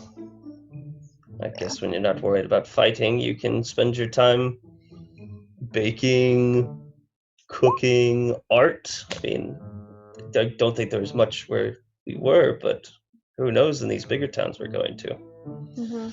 Surprisingly, you wouldn't assume, but architecture really gets me going. Really? I haven't been Yes. to Sauter and Fion before, but traveled quite a bit, so At that, Solaris is walking upstairs, lighting up a long wooden pipe. Is Speak it of the just devil. tobacco or anything else, Solaris? Your call. I'd say for now it's just tobacco. Damn it, Solaris. You're holding out on us. I want to test you, you know. Anyone? Solaris, would you care for a drink? What is it? It's a... tequila. Yup. Oh, interesting. I'll try a little bit. Takes a small swig. All right, it's all right. I mean, it's tequila. Some people are real big fans of it, but more or less, tequila's tequila. Yeah, it's Gabriel, you... It's got quite a burn to it. it's best with a lime and salt. You put fruit in it. Mm-hmm. Interesting. Yeah, do you take... Is there... I don't think anyone would have had limes. They got prevent scurvy. You'd have to wake up somebody who's already asleep. We'll Hey, do buddy, that. You got limes? We'll do that tomorrow night. Oh, this will be gone by tomorrow. I just had a good day of fighting. Well, shit. It's We'll do fine. that It next doesn't need time. lime. We'll do that next time. Wait, yes, we will. Solaris, how is the architecture in Sauter and Fion? The arts. Oh, it's quite beautiful, if I do say so myself. Really? Yes. Has that been a focus there? Yes, lots of elven design, and I don't know what is how beautiful is the architecture, Jiro? So, think stereotypical elven city that has had time to progress without war for hundreds of years. Yep.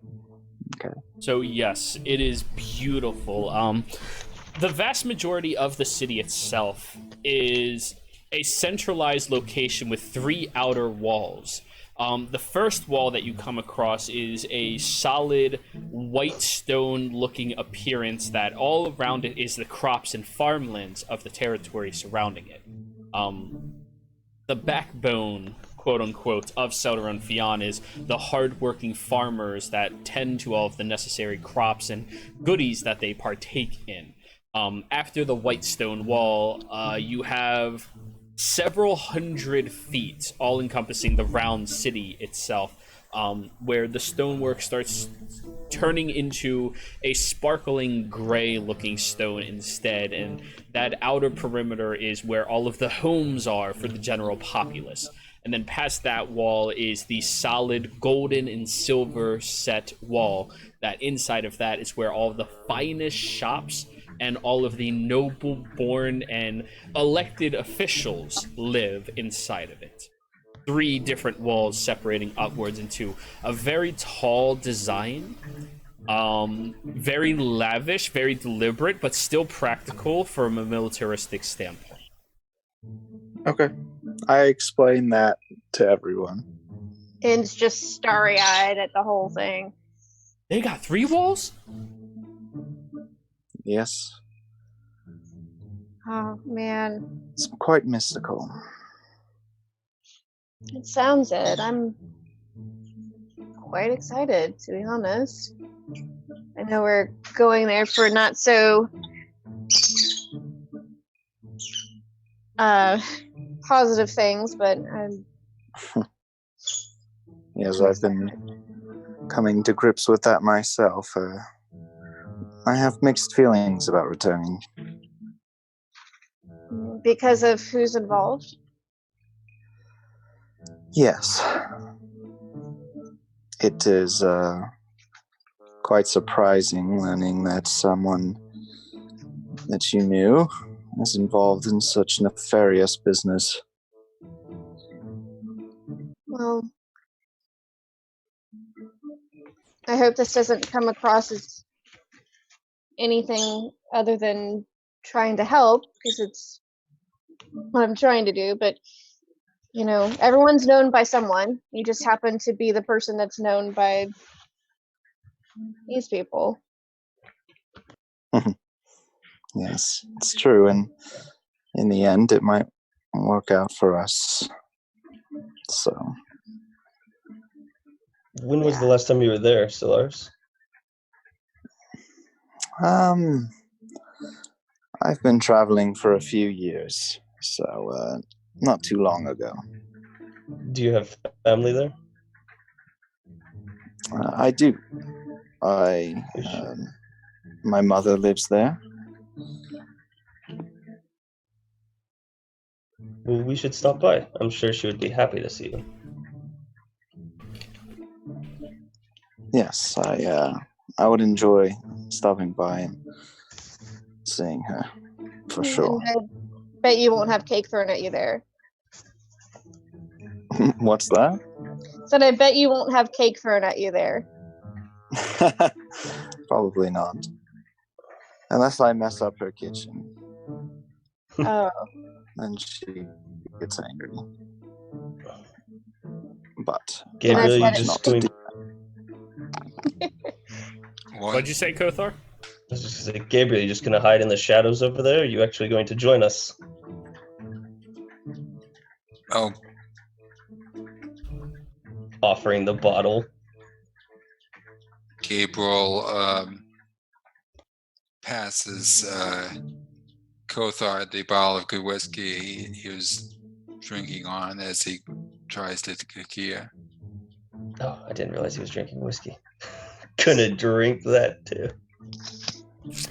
Ooh, now you need to give me another con save. Oh no. Disadvantage, you're mixing alcohol, buddy. 10. And Kothar, you're feeling queasy and you have to lay down. Where's the mints? Who has the mints? I think I have the mints. And You it'll have start the like mints. it'll go through their stuff and pull out a mint and be like, "Here you go, Kothar. This should help." You smell the gonna- mint and right off the side. oh, really? Yeah, no, this is alcohol. This is alcohol. That's the problem. Yeah. Yeah, Gabriel grabs his bottle of whiskey quickly to keep being dumped. All right. Fine, I've expelled everything. Good. Kothar just like patting Kothar's head, just kind of like, "It's okay, bud." We've For all such been a there." big guy, he cannot hold his liquor. Oh, It's been a long Wow. time, huh? Must be that reptilian stomach. it's been a minute. She hit me in the stomach a few times. I'm still nursing that. And they'll take off their coat and like use it as like a pillow under Kothar's head. And I'm just gonna lay down here. It's fine. all right, just Don't for a few mind me. minutes. And it's the first time that everyone's been able to see that Inn does have tattoos up their arm, kind of in like a deep brown henna color, with like mandalas and stuff like that up their arm. Ooh, cool. So, at this point, I need the remaining 3 to give me con saves.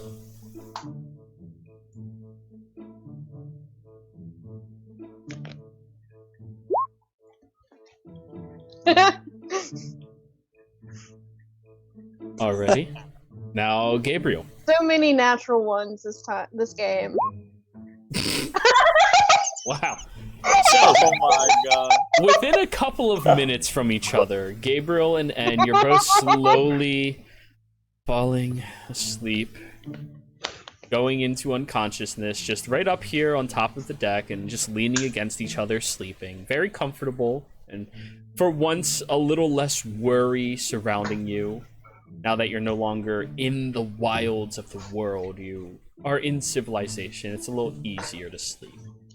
Solaris, you look at the three of them who are sleeping, and you hear down below the snoring roars of the two people down there and the quieted, very soft snoring of Mitch up high.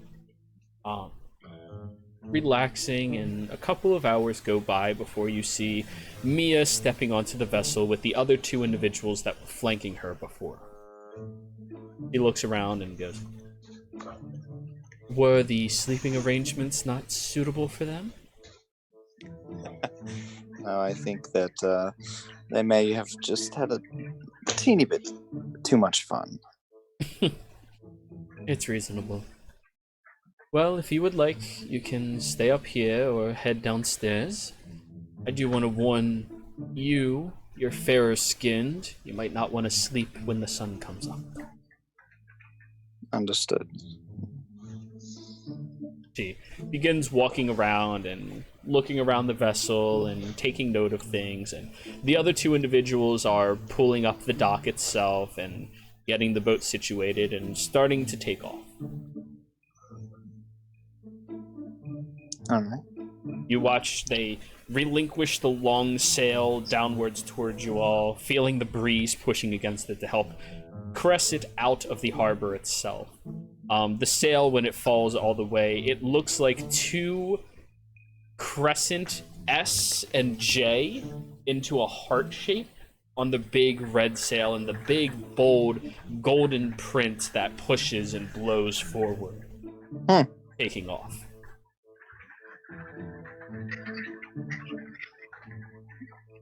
I'd say Solaris just spends a little bit more time just kind of like looking off to the distance as they sail off, and kind of puffs on his pipe and looks at the stars a bit, and then goes down, heads to bed. Roll me a perception check, Solaris. Okay.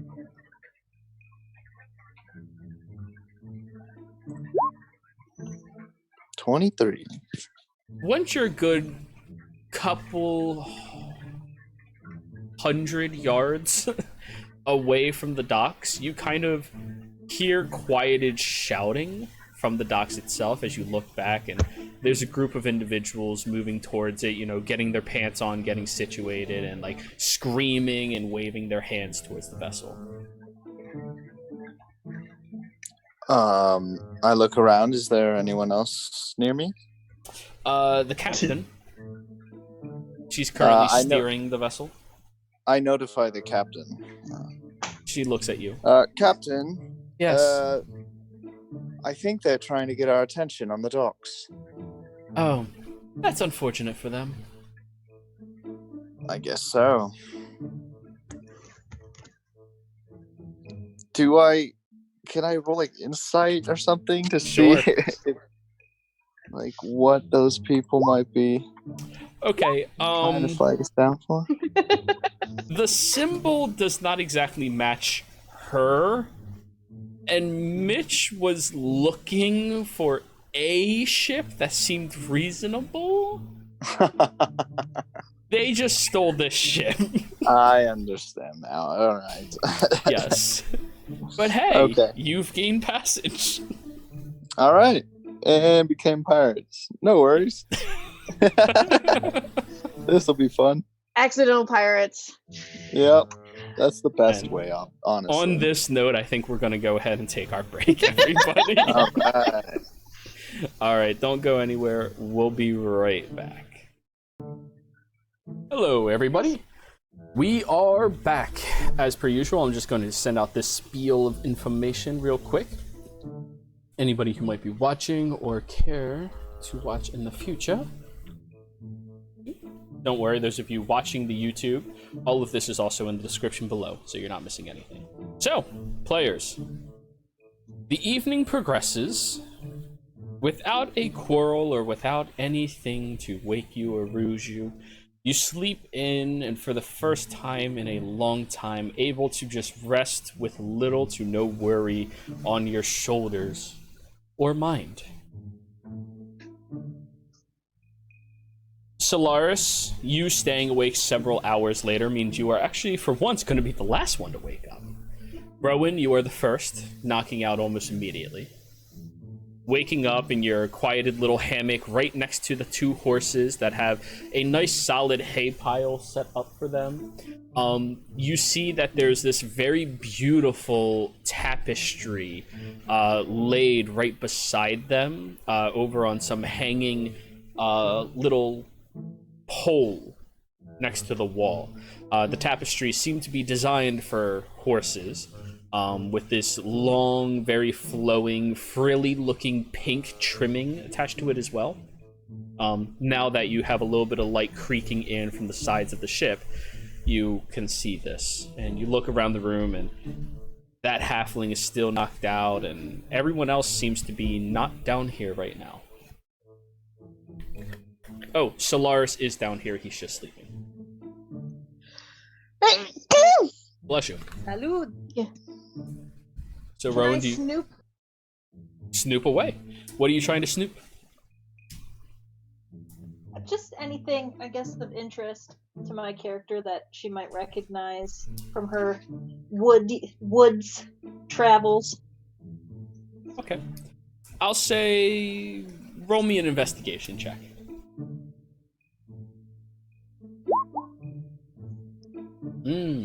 11. You wander around, and the cots are all fairly nice, very comfortable even. The blankets that you, like, curled up in are these fine linens, closer towards a, what do you call that? I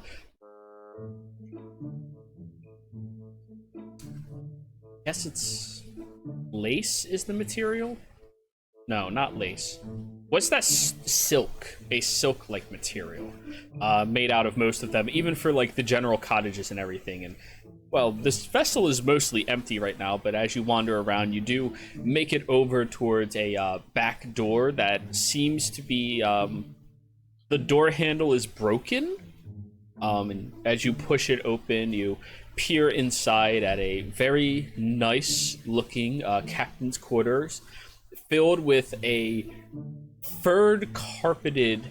pink fur carpeted flooring, as well as a beautiful heart-shaped bed in the back with long flowing lace down the edges of it, big soft purple pillows that are very, very comfortable, and stuffed animals everywhere. Is there a lipstick pillow? Of course, Like of the lip course. pillow? Yeah, of course. And as you look over, you do hear a click and look at the bed itself, where Mia is aiming a pistol at you and I'm sorry. Should have knocked. Yeah. Sorry, I didn't know anyone was in here. That's fine. Just catching a couple hours of sleep. Cool. Then Rowan just like awkwardly leaves. Jesus Christ. You Such a awkwardly, people person. yeah, you awkwardly leave and head upstairs, where probably around this time, Gabriel and Anne are both waking up head to head, resting on each other. Gabriel, it's probably been a few hours into the morning. You suffer 4 points of fire damage, and you are considered sunburned. What does sunburn mean? Any ability checks you use that involve you touching anything with your skin is at disadvantage. Will a heal take care of that? More of a regenerate, but yeah. So, Seems good. Yeah. Anne and Kothar are fine. That's devil dragon.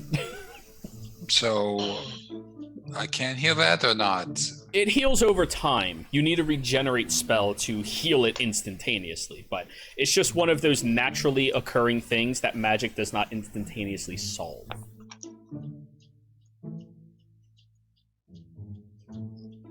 Oh, Gabe, you look like shit.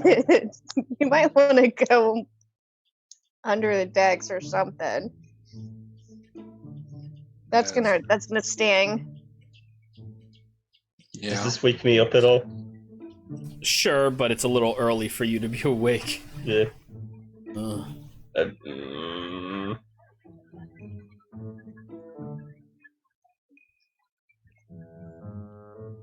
Didn't know we got another tiefling in the party. Just goes back to sleep. And actually holds up their arm next to Gabriel. It's like, nah, still not quite as red now, but you will be if you don't get on down. Gable, he gets up and stumbles down below deck. Ken's just gonna like lay out in the sunshine, like, it's just so good.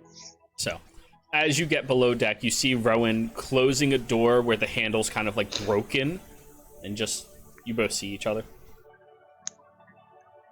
Hey, Hey, are you okay? got a little sunburned. Yeah. And you? Oh, yep, Okay. totally fine. We should probably find something to rub on that burn. Thanks. So, Do you have any ideas? What'd you say? Do you have any ideas? We could probably snoop around and see if anyone has a med kit or anything like that. Sounds good.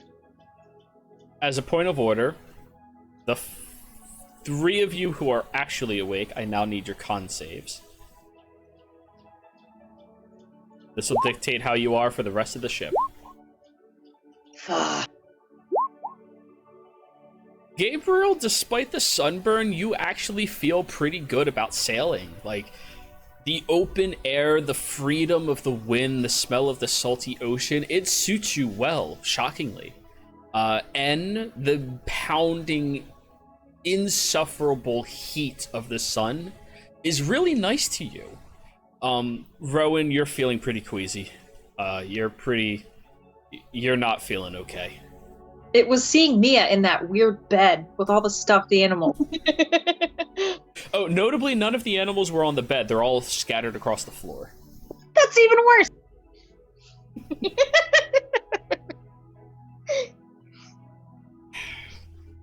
How many throw pillows were there, Joe? I'm 3. asking. I didn't know if it was gonna be like 20. Like, you know, No, sometimes only way too 3 many. throw pillows. It was a bunch of stuffed animals. That was the big issue. Okay. It's eventually gonna come down and be like, yeah, Gabe, we need to find you something. That's rough. You see in the other swinging hammock, one set of eyes is just peering through. Oh, hey. So, you got yourself a little bit of red, huh? Don't worry, I'll be able to suit you up in just a second, buddy. Just keep swinging in the hammock.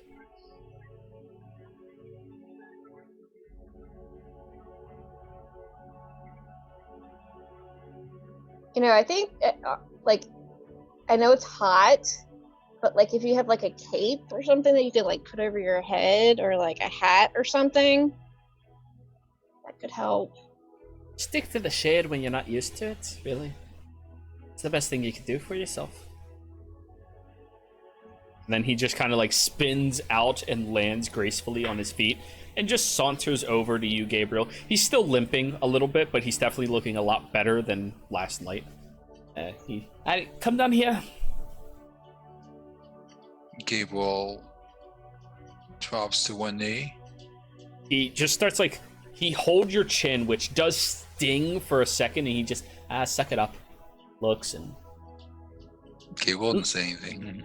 A little aloe vera do you well. Just, like, pats you on the chest. Luckily, you were wearing a shirt last night, so... You kind of just assed out. You didn't have a chance to strip. You just... Well, he went up on the boat. Yeah, your con save was a 1. You didn't realize it, but you fell asleep. But hey, you needed it. Yeah. I'll see if we don't have anything somewhere here. Alright. And he just wanders over and starts wandering around, looking at a couple of the foot lockers, opening them up and searching. Rowan, you doing okay? Oh, yeah, I'm fine. Here's some mints. Put like 5 in my mouth. Does it help? It helps. As long as you have them. I The put moment 2 you more in. Okay. Out There's of the like- 20 mimps you have, you're down to 13. Oops.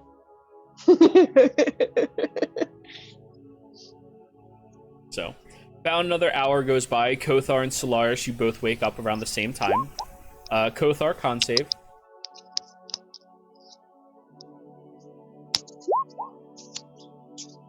You know, you really like boats. It's so freeing, and it's such an experience that you're not used to. It's almost as if you are flying, and somebody who is typing, I can hear it. All right, cool. But yeah, it's very calming, it's very peaceful, it's relaxing. You like boats. And Solaris, however you feel about it is how you want to feel. You've done this plenty of times. Okay. How loud is the rain right now? What? I said, how loud is this rain? Can anyone hear it? Just making sure. I can hear you, but you're a little robot-y. That's about it. Okay, is that better? I There's a lot still of- hear like... That's rain, sorry. Oh, well then I hear the rain, yes.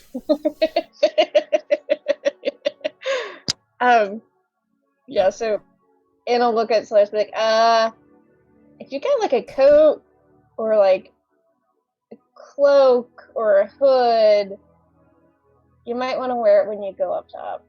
And then like it just kind of like discreetly points over at Gabe where he's like a tomato. Ah. So. Thank you for the warning. Yeah. Eventually, the first mate comes back over towards you, Gabriel, and hands you a green plant inside of a pot with a very rough, pointed exterior around the leaves itself. And he just hands it up to you. All right, well, that should be able to do it for you. Just snip off a little edge of the tips every couple of hours and get the gel inside and just rub it against your skin. Well, thanks for telling me, because otherwise I would have eaten it. Yeah. April Don't do that. That'll does hurt. that. So you cut it off, and the moment it touches your skin, you... Ooh, it feels so good. It's an aloe plant. I'd help, but I don't think that you'd want me to touch you right now. It feels so good to just rub it on your face. Now, be sure to do that every few hours, okay? Really rub it on, and it'll ease the burn and help you heal faster, right? Drink a bunch of water.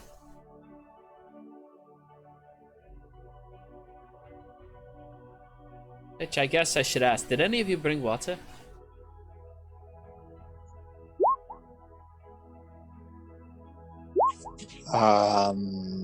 Just the water that I had in my water skin.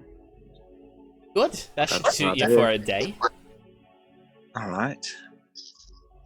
Did anyone else bring any water? I can make water. Oh, that's You can make handy. water? Yeah. Oh, that's great. We forgot to buy water before leaving. Oh wow, Yeah. Rowan's skills come in handy again. Good. Fantastic. Yeah, Ogun, don't be worried. We have a druid in the party. Most Yeah. survival things that you have to be worried about, we just don't. So he walks over and goes, that'd be great. Could you make us some of it? Right now. Well, we don't have any, and I kind of have to cook us something to eat. All right. Hang on, I gotta and prepare for it. Do you have like a bucket or something? Oh, yeah. And he goes and he gets like a few large, huge pots. Just goes, all right, whatever you can give us, yeah. Okay, so Rowan will take like one of them and kind of cradle it in her lap just in case she has to vomit.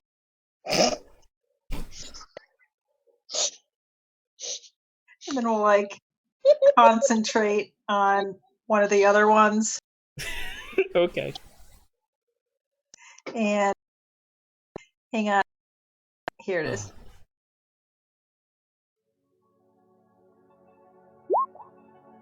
Create or destroy 10 gallons of clean water Yep. in an open container. Nice.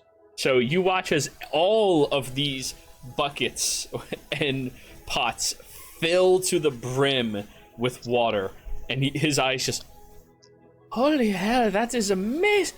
What the fuck? You're magic. Oh, I'm glad Yeah, I didn't have to fight you. Yeah, that's really the only true magic skill I have. She'll like That's hug that one. huge. Wow. That's fantastic. Hey, we're not gonna, we're not gonna get dehydrated and die. Woo! He picks up one of them and just starts walking away. Well, I'm glad somebody planned this trip well. Solaris, you are now alone. Kothar, I'm gonna say for the sake of everything, you come downstairs. Oh yeah. Alright. Did I find anything upstairs? Was there anybody up were on you top of the looking? ship?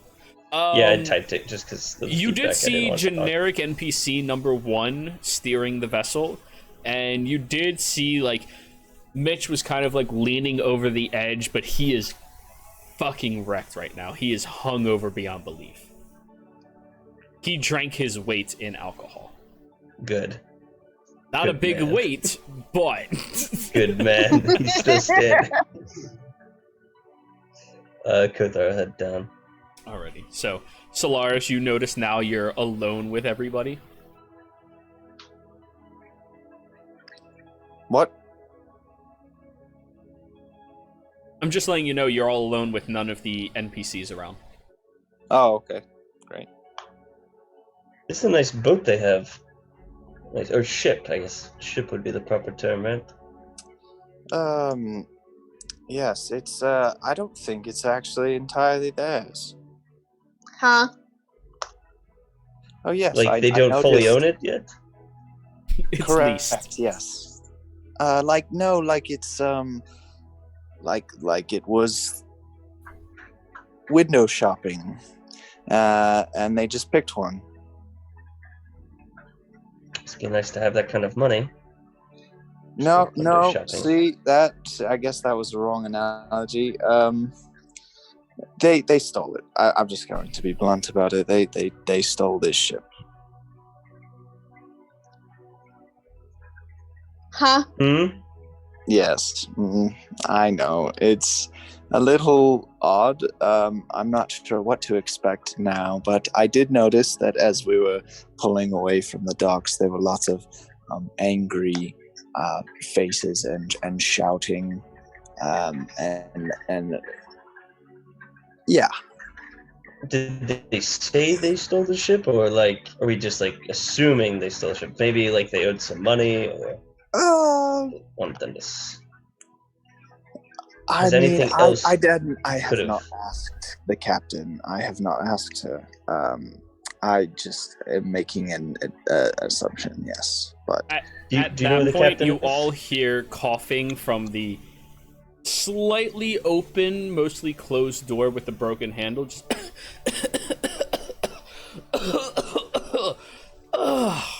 and the door just like.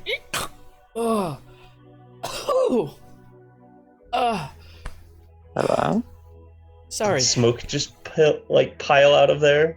No. She kind of- hotboxing herself. She kind of just walks out and goes, "Sorry, I accidentally inhaled some of my perfume."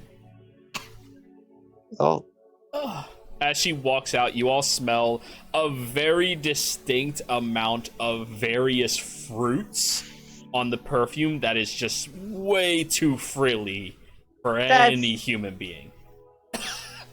I didn't. Oh, I That's know pungent. that perfume. Why? Uh-huh. Yep. Oh, Why? That's my I nose. thought it was Chanel. Oh, What? I Who thought is it was it? Chanel, and it turns out it was Lady Gaga. Okay. don't know Who any is of it? these, but No. What you really need is Yves Saint Laurent. Okay, that's the one to go for. She just kind of like squints and goes, I'd be happy with Beyonce's. I'm, I prefer I used to Rihanna. sell women's fragrances. Beyonce was hands down the best fragrance in the entire department. Hands down. Nothing Of compared. course. It was That Person so doesn't made, fucking surprise me awesome. at all. Right? Yo, I made a fucking It's killing. clean. I made way more money than I do right now. Just saying. Hey, did you That's know hilarious. husbands love buying perfume for their wives and girlfriends and co-workers that they want to sleep with? And they just throw money at it. Oh yeah.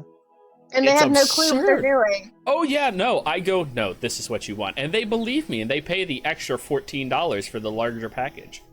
Because, you got 2 more ounces out of that. Oh, marketing. Yeah, I don't miss retail at all. But anyway. so Solaris was saying that Ugh. this ship might not be yours. Of course it is. Now. Uh-huh. I, Oh. you know what? I'm impressed. You're welcome. Yeah. I don't even care right now. Listen, Whatever you we said you needed a vessel to sail on Fion. That is a very far away place, and you know what? Me and my crew are happy to go that far away from Faith Forest. So, you're welcome. got. Would you you have made found the a deal if I captain- didn't throw the fight? I still would have looked for a ship. What?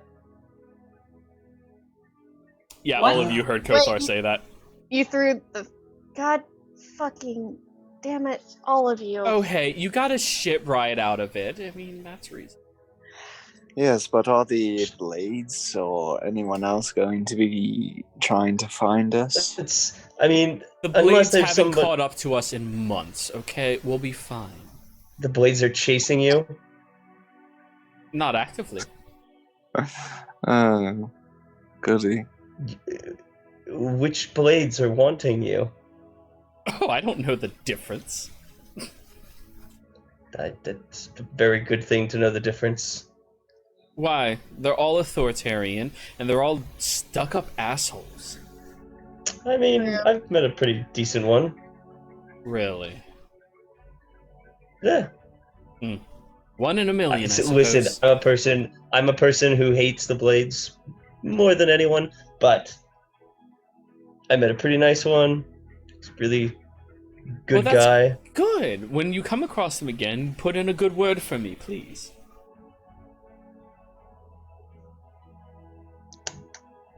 Oh, come on, Yeah, I don't have be to put in a stuck good- up. Don't be stuck up about it. You needed a ride.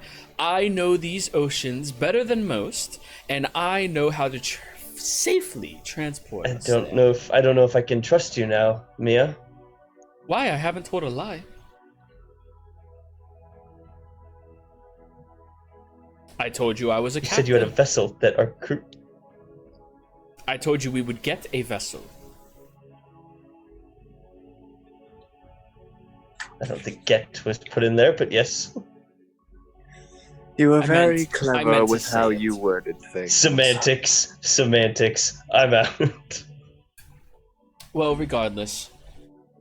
If you would like to go back, we're only 6 hours away from port in full sail with the winds pushing us forward. No. I'm sure you could swim back Soda there. and Fionn is fine.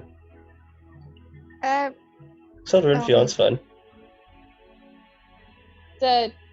did we forfeit the wagon though, with stealing the ship? Or No, is that gonna I'm be not a safe? liar. Your wagon was hitched up at a specific animal handler shop that owed me a favor. Okay. So when I- you go look- back, they know to look for 2 red people, one very pretty and one fairly pretty. Just looks between the two. Comparing. Like, Oh, now we have a rivalry going. Okay. well, I was just curious because if you know, they could have held it as collateral or something. I don't know, but regardless, They don't know who stole the ship. Yeah.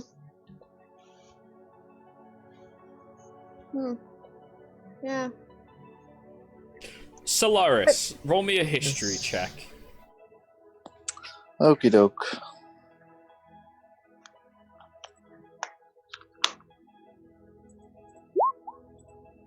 Jesus. 24. Captain Mia.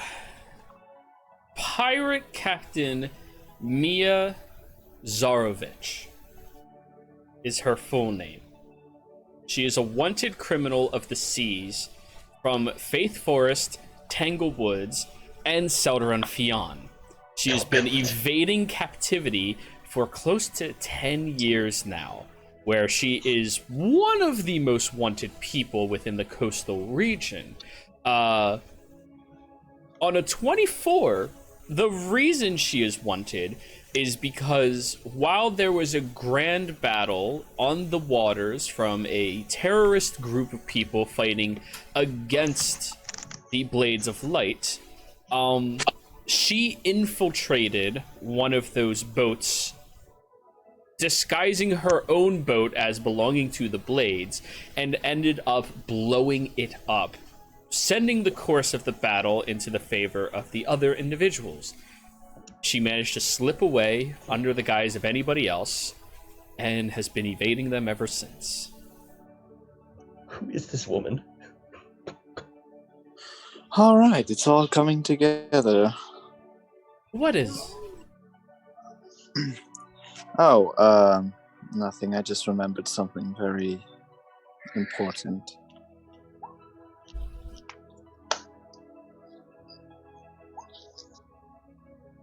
Well, please share with the rest of us.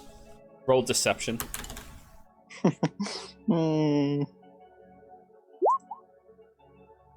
She actually beat you.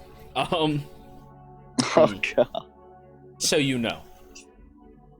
The terrorist threats, right? Do I look like a terrorist to you? She puts her hands on her hips with the 14 daggers strapped to her body.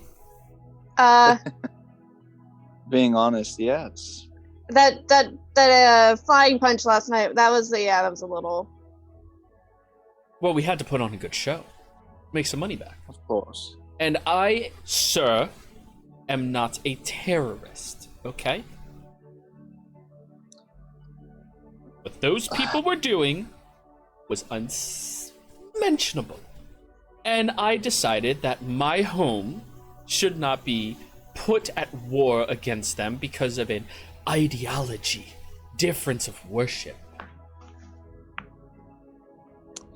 Labels aside, you are still one of the most wanted criminals in this area. What is your plan for all of us when we do get to Selderon Fion? Drive by. Tuck and roll, as they call it. They're just going to drop us off. Yeah, tuck and roll. What about the horses? Well, we're giving you a rowboat. It's just a figure of speech. Oh. Wait, we're putting the horses in a rowboat? Yeah, of course. Well, I can't dock at Selderon Fion. They'd capture me within seconds. Oh my.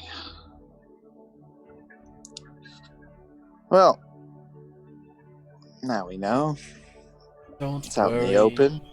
It's fine. And now you're all implemented as well, in case you were thinking about forsaking me. Yes. Eh. Might as well just enjoy the ride. Wondrous. She sits back into one of the hammocks and just starts swinging and smiles mingling among you. Now that she's not as dolled up before, she looks much more ordinary, almost like a small town girl, just living in a lonely world. Where are you from, Mia? She starts swinging and looks over at you. Oh, I am from Bishopville. Originally, of course. I've lived all along the coastal line, and I've traveled inwards a few times. Didn't particularly like the land. Decided to stay on the seas instead. Well, you talked about, your home being brought into the war and Oh, religion. I didn't know if you follow one. What you were talking about, it seems maybe it's just a morals thing, an ideology kind of thing. she smiles. Mr. Reef. Kothar, roll me a religion. Solaris, you can also participate in this. Mystery. Hey. 5. The word sounds a little familiar to you, Kothar. And it even translates in Celestial to the chaotic breeze.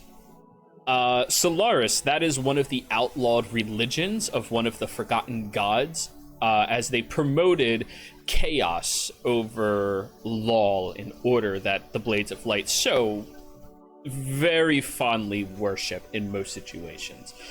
They believe that you should be able to do mischief in many regards in order to keep the natural flow and balance of the world happening. With every law that was passed, there had to be a counteraction of a little brew of chaos in their mind. That is also the religious group that were terrorists against the Blades of Light. Okay. A lot of people here really aren't fond of the Blades either. Oh, really? Why's that? Probably because they hate you because you're red, right? Yeah, something along those lines. Or they hate you because you're pretty, right? She looks at Gabriel and winks.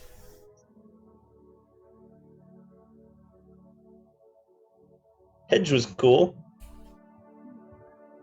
Yeah, Hedge was alright, but I think that was just Hedge as a person and not... Yeah. He's not the Blades, He's more than just the Blades. Yeah. Gable smiled and winked back. Cool. I thought you went AFK or something. I was like, okay. No. Well, that and I'm not a particularly big fan of organized religion, structure, that sort of thing. Well, I think structure is fine, but organized religion is a bit too tedious. Especially when the wrong people are organizing it and dictating what everyone else can do.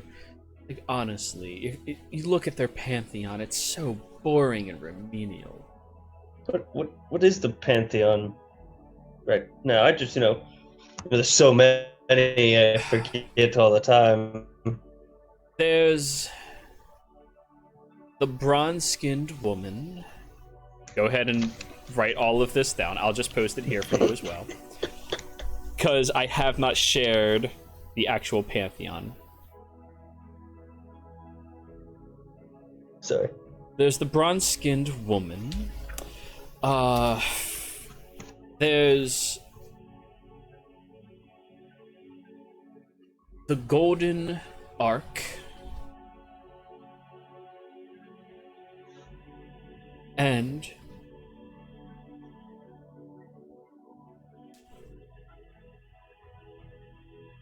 one second, I don't want to fuck this one up.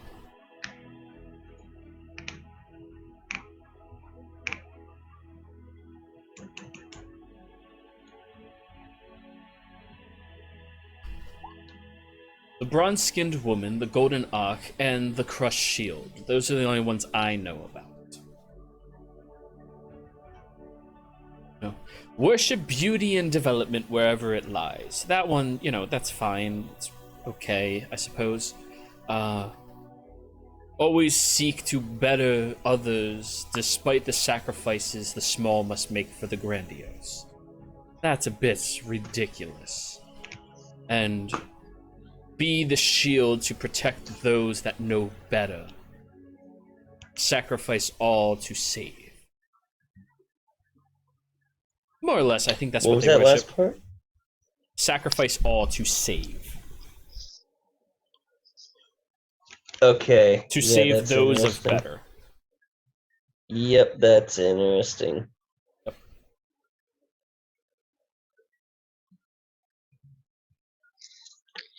The last one is Now, I'm not a connoisseur of religion or anything like that. I just, in passing knowledge, general shit. Oh, wait, I forgot. You wouldn't know about that, would you, Kothar? Yeah, you wouldn't know about this, would you? No, about what? Just the religions? Yeah. Yeah, I keep to myself a lot, and gods and all that. 'Cause I'm not a paladin or anything, so. Sure.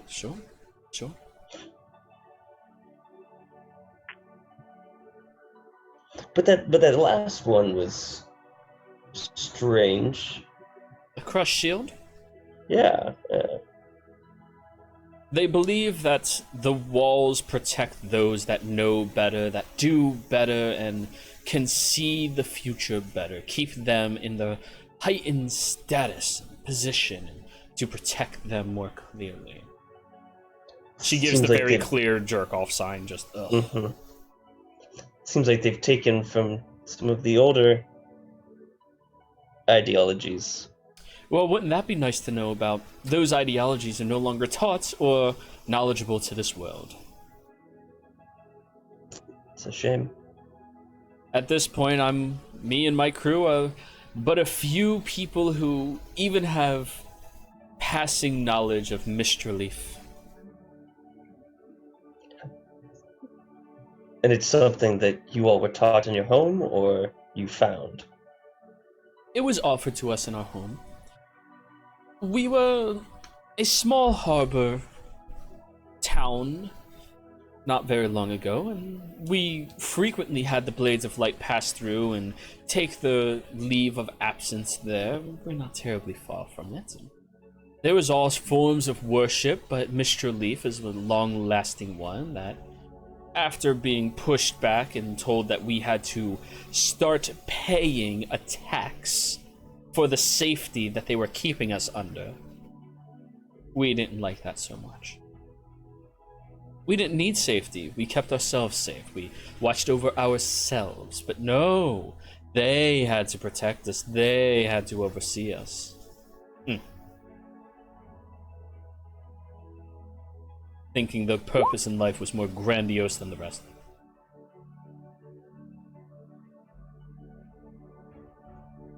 Will do, Solaris. You have a good night.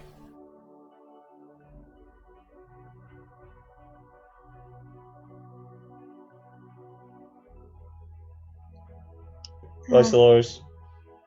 It's when people believe Bye, that they know better everyone. for you. Bye. Bye. They know better for you than you know for yourself. Yeah.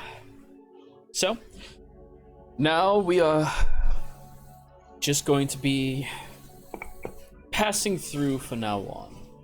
But hey, a little bit of refinement in this vessel should be reasonable for me. If it makes you feel any better, I left 300 gold for them at the docks. Insight check. Go for it. 11. She's kind of hard to read. Well, if there's anything around here that needs fixing, I can help with that. Oh, I broke that door handle. It was locked before. Okay. And I have there's a particular bit of my magic that might help if we run out of wind and such. So Beautiful. How As long for is the this rest trip? of you, last time we did it, it took about 3 weeks. We could cut that down by moving into the depths, but that becomes a bit more dangerous if anything is out there. This time of year, typically speaking, they are hibernating, but you never know. It's easier to avoid them when you can just scoot around instead of get closer and hope our sails outrun theirs? Well, you're the captain. How much time would we shave off? Probably a week. Or it would only take us a week to get there.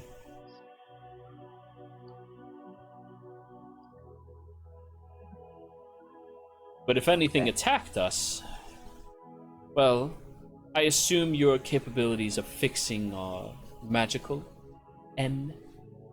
Yes. Good. We can keep you on detail to fix things up. Of course, Mitch is a very keen-eyed individual. He can keep watch over the surrounding fairly well. And if anything attacked us, well, these two big, strong men should be able to help us out. And I'm not exactly useless in a fight either. Yeah, it'll be useful to have Marshall next to me. And Rowan is we're out in nature and everything else. I think you didn't really get a test of she made all the water. She can do way more than that as well. Rowan Wondrous. pukes into the bucket. Just needs to get her bearing on the ship, maybe. It takes a little while to get a common baby. But fine.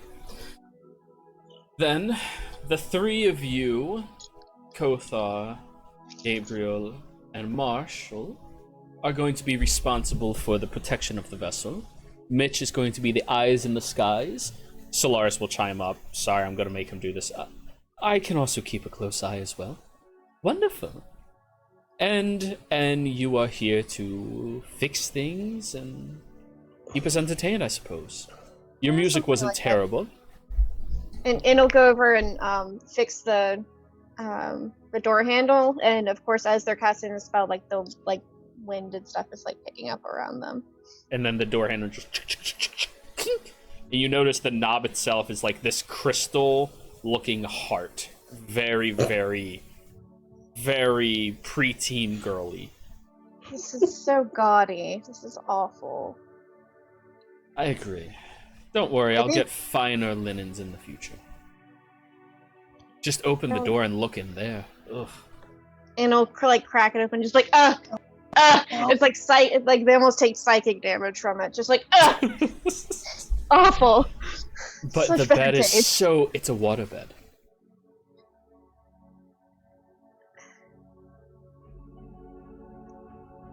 No.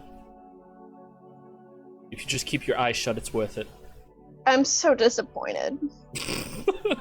A waterbed? You've never... Come with me. She grabs your wrist and starts leading you to the bedroom. Okay. She brings you in and faces you right in front of it and goes, sit down. Sits, touches his hand, Ooh. nervous. Oh, It just jiggles. Cable walks in and just smiles as it watches. Kothar walks out. Give me a dex save, see if you can stand up. Still disadvantage, you're hungover. Oh no. Oh my god. Whoa. Oh, no. I can see it coming. Sure. So straight Okay, roll. it's a straight roll. Natural one. You're trying and you're fumbling, and eventually she just grabs onto one of the horns of your heads and rips you upwards. Ugh. I'm trying to balance, but it's not working. You are not a graceful creature, are you? No. Do you see all this mass? I've been cultivating it for years. Fine. Well then, I'm going to investigate this ship. Look around. They might have had something valuable in here. Never know. Mm-hmm. If anybody else wants to as well, feel free. Whatever you find, just share with everybody, okay? You as well. We're an equal opportunity vessel, okay? Halvesies. Equal opportunity. There has to be a finder's fee, however, share. And then she goes to investigate the vessel. Ooh, she rolled well. Anybody else? Gable, Gable follows along. He's proceeding to search, but mainly he's just scouting out the crew. Okay. I'm gonna play on the waterbed more. Super floaty. Ooh. Ooh, that's not bad either. And are you just fixing things, or are you gonna go loot the boat? I'm actually gonna like take a look around, see if there's anything worth keeping. Roll your investigation then. And Rowan, I assume you're still puking? Yeah. Okay. Oh, Okay. my one good roll for the evening.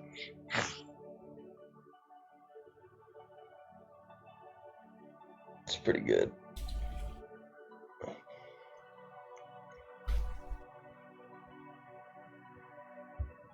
All right, let's see what you get, because that makes it a bit more awkward. I'm moving into like- Roman territory here. Is it like Black Friday when like two people grab the same TV? Almost, except I don't want to have to go through that annoying bullshit, so no. This would look horrible on you. You shouldn't wear this. I found it first.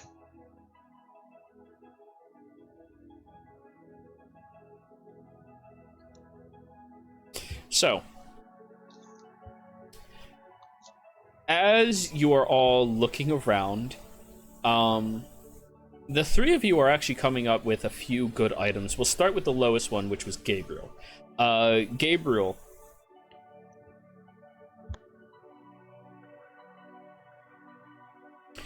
you find, interestingly enough,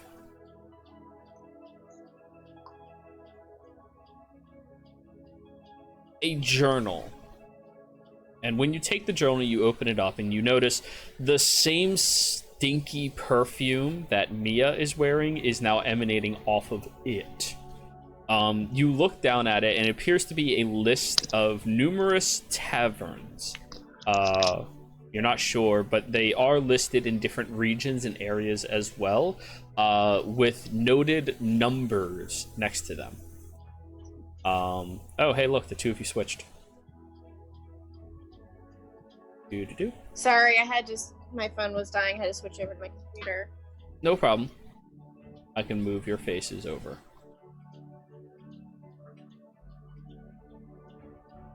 Now, other than that list of names on the journal itself, you also find a small silver-looking hexagonal-shaped object, and as you pick it up, you do see like a red inlined glitter-filled flame on it as well. So a hexagonal object, silver object. A hexagonal object made out of silver with a red inlaid glitter-filled fire, just in appearance. Additionally, you find a solid brick of gold, 1 pound of gold, which is 50 GP. Oh, cool. But added as a brick of gold. It's not 50 GP. The value fluctuates on it, so yeah. But more or less, that's all you can come up with that might be valuable. N, your turn. Okay. You start looking through and you notice that he's already moved towards the footlocker by the bed, so you go over to the desk, which nobody's at currently.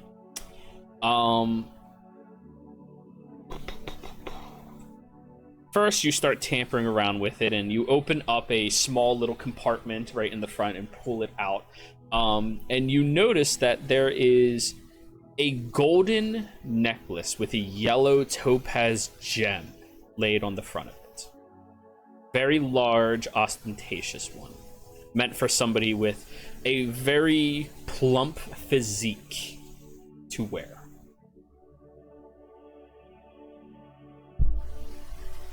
Okay. All right. Additionally, you find a set of tarot cards, ornate.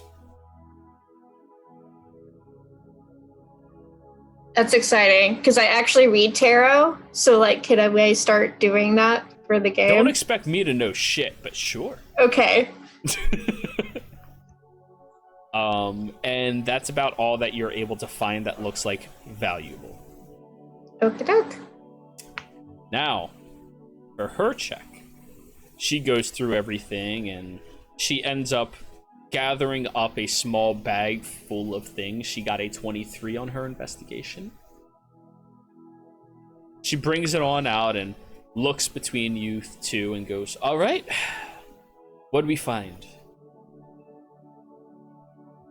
I'll put everything out there, but I'll say, like, I actually have interest in the cards.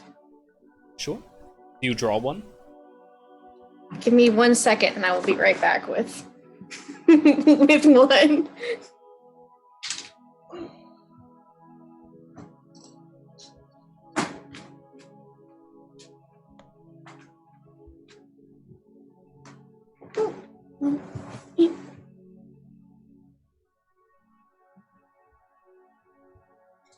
Ready?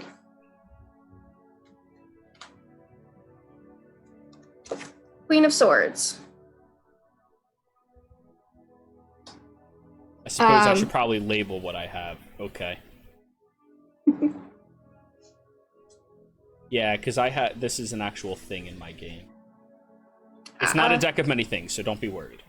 Okay. It is not deck Thank of many God. things. No, I don't believe in that item. It is bullshit. So instead, what I need you to do is roll me a d20, N. Okay.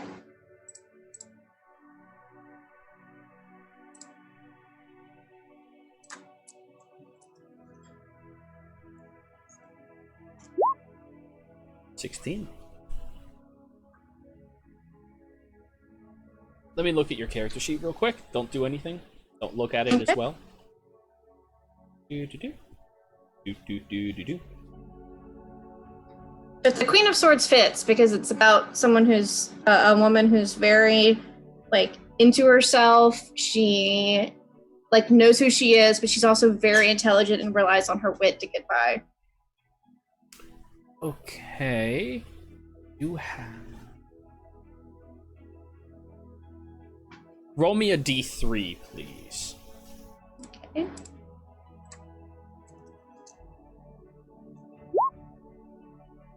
Three.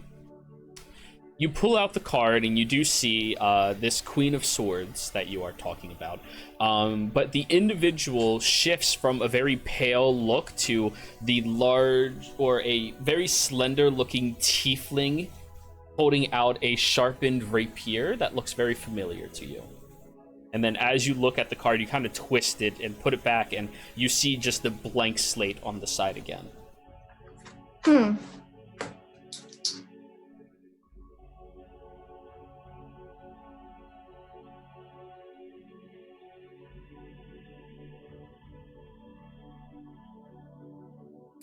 Well, that seems wonderful. How about you? Looks at you, Gabriel. Cable throws what he found on the table. All right, and what was that again? Brick of gold, hexagon of gold, silver object, and Hexagon of silver. It's a silver hexagon. Yeah. Yeah. And General from boat. What from that pile do you want?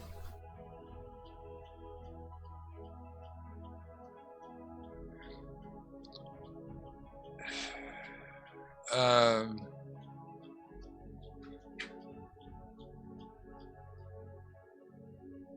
guess it goes simple, but the gold. Sounds about right. I'm also going to be keeping the brick that I found. She pulls out a small doll, very ornate, very lovely looking, placing it down. She pulls out a beautiful looking flute that has like a rustic look to it, almost like a rusted over, but more beautiful than that. It's just the color of rust. It's not actually rusted. And then a brick of platinum. I will also be keeping my brick. She scoots it. Everything else gets shared amongst everybody else. So. Would I have an idea of how much the stuff is worth? Roll me an appraisal check. You don't have that macro set up already. This is, your backstory allows you to appraise items very quickly, so I just give you the ability to do it. Okay. A intelligence check with proficiency. Intelligence check. Okay, so N is not the brightest. Let's hope. 12. The brick Plus, of gold is easy. It would be +2, so 14. Okay. The brick of gold is easy. That's probably worth about 50 GP. Not that bad. That brick of platinum, though, that's probably worth 500. Those things are very expensive. Right. The deck of cards, in its ornate state, you probably imagine it's worth about 5 gold, but that subtle magical effect that happened, it might be a lot more expensive. You just need more time to figure out what it is. Mm-hmm. It might just be an illusionary trick, which, hey, that might exponentially raise the price. Or it might actually be a beneficial tool. The necklace that you have is roughly about 500 GP. It's gold necklace with a large topaz gem. It's expensive. However, a notebook that Gabriel found, if you just open it up very quickly and look inside of there, names of taverns and money, it looks like, is associated at the end of them. The information might be very valuable to somebody, but not to you. It's Okay. doesn't matter. The porcelain doll is probably worth about 10 GP or so. And yeah, I think that's everything. Oh no, that rune, you have no idea what that is. The silver hexagon, just off of the silver pricing, probably like 5 gold. But you would probably need more time to really examine it to evaluate it. Right.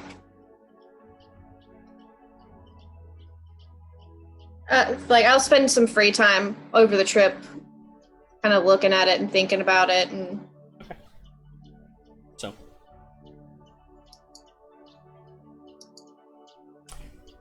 Zen, I forget, were you around for the Deck of Wonder?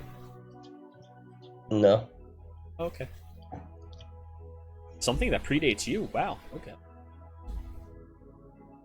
Yeah, no, I never saw that. While this is happening, Rowan, you are continually getting sick, but eventually you have to go up and get some fresh air to get something in you, a little bit of food, a little bit of water, and Marshall comes out and hands you over a small plate of basic food. Ironically enough, it is fried potatoes with carrots and chicken. Okay. There you go. Thank you. You're welcome. First time on the sea, eh? He just like plops right next to you with his own plate, starts eating. Yeah. Rowan will pull Frank the rat out so that he can eat some of the food. Holy shit. We all have an infestation. Yeah. He's a little grumpy, probably too lazy to really infest anything. How'd you come to work on this ship? Oh, me and Mia go way back. Our families were always very close together. So she asked me for help and I couldn't say no. Are you guys related or like family friends or what? Family friends. Where'd you guys grow up? A small little port town, not terribly far away from Southern Fion. Lovely place. Probably never heard of it, it's really small. Have you been back there recently? No, not for a while. It's been Do about you miss it? 10 years. Every now and again, but I like the open air. Beautiful. What would you say your technical job title is? I'm the first mate. Something needs to be handled, I'm the one who handles it directly. No? People get out of line when captain's not paying attention, I smack them around. People are getting hungry or rowdy, I try calming them down, I feed them, and I more or less take care of things on the day-to-day. Do you do you guys travel all over? Oh, I mean, we don't go terribly far. I mean, we just stretch up and down the coast as much as we could. What's the most precarious work situation you've ever been in? You know, you ask a whole lot of questions. Yeah, they just kind of come out. Yeah, I guess fair enough. Most precarious. Well, there was the one time that we had a crab infestation. Like sea crabs, or Yeah, sea crabs. that's the better of the two. Oh no, we have no. We don't have that problem on this part. No, That's good. we don't intermingle. Like Oh, yeah. it's frowned upon, you know. Yeah, I can see how that would make, awkward. Yeah. But no, we brought in a bushel of crabs that we caught off the side, and we were getting hungry, so we started steaming up a few of them, and they scream when you cook them. I'd heard that lobster scream, but I'd never heard that crab scream. I'm telling you, crab scream. But the scream brought a bigger crab. Bigger. How much bigger? About 15 feet across. Was it friendly? No, it heard the little one screaming. Oh. But we cooked that one too. Oh my god. Well, I'm sure you had meat for a week. Yeah, it spoiled quickly, but I mean, hey. We ate well that night. So your captain, Yeah. Mia, Yeah. has she been doing this for long? About as long as I have. Okay, because, I accidentally stumbled on her in what I can only assume were her captain cabins, and it was, she had a heart-shaped bed? He just starts giggling. It just seems odd to me. She stabbed me, and she sleeps with all these stuffed animals, and on a heart-shaped bed? Oh. You see he's actually tearing up and crying at this. Oh. He just places his hand on your shoulder. Thank you for telling me that. Thank you. You didn't know? Oh.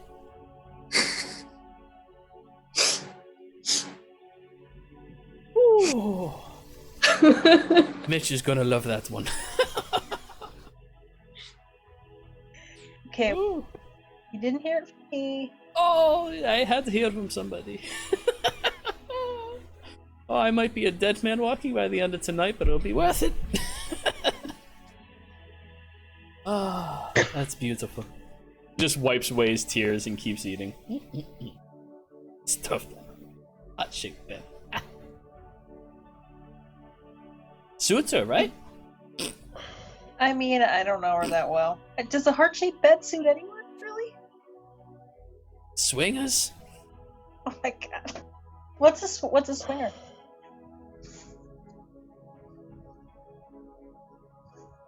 People who enjoy swings. Wow. I love swings too. He stands up, turns, and walks away. Jesus Christ. I assume Gable isn't around for any of this. No, you were just looting the cabin. But anyways, if you guys want to reconvene and share any more of the loot, Marshall is interested in that book. Mitch is interested in the doll. And that's about it. Nobody else has an interest in anything else, so. What was the other stuff? What was that one thing you described that The silver N hexagon? found? No.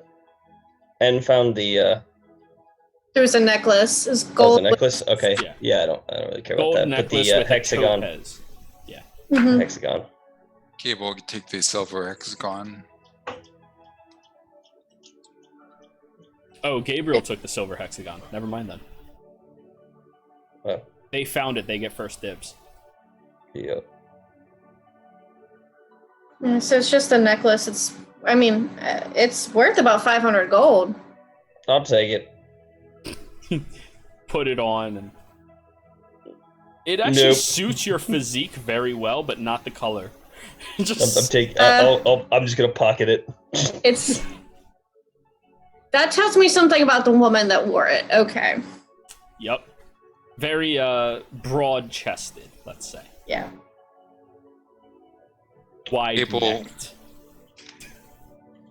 Gable pulls Solaris by to side at some point and asks him if he can identify the object. What? The The thing in your hand? silver. yeah, the Yes, silver. he can. And he identifies it and in a very hushed, whispered tone goes, "That is a curious object. You have a rune. Just a static rune. And what would I do with it? So, you can take a period of time and focus the object onto a solid surface, causing it to attach itself and hide into the surface itself. And then you can discern a specific event that would cause this object to trigger, and when it would trigger, it would explode outwards. But the object you put it on cannot move. It has to stay in one place. So it's a mine, basically. I suppose that's one way to look at it. Okay, thank you. Very curious object. Be careful with it, and if you put it somewhere, be sure to tell us. We don't accidentally trigger it. Sure. Thank you. Go ahead and add a rune of blasting. It is a minor rune of blasting, so it's only 3d4.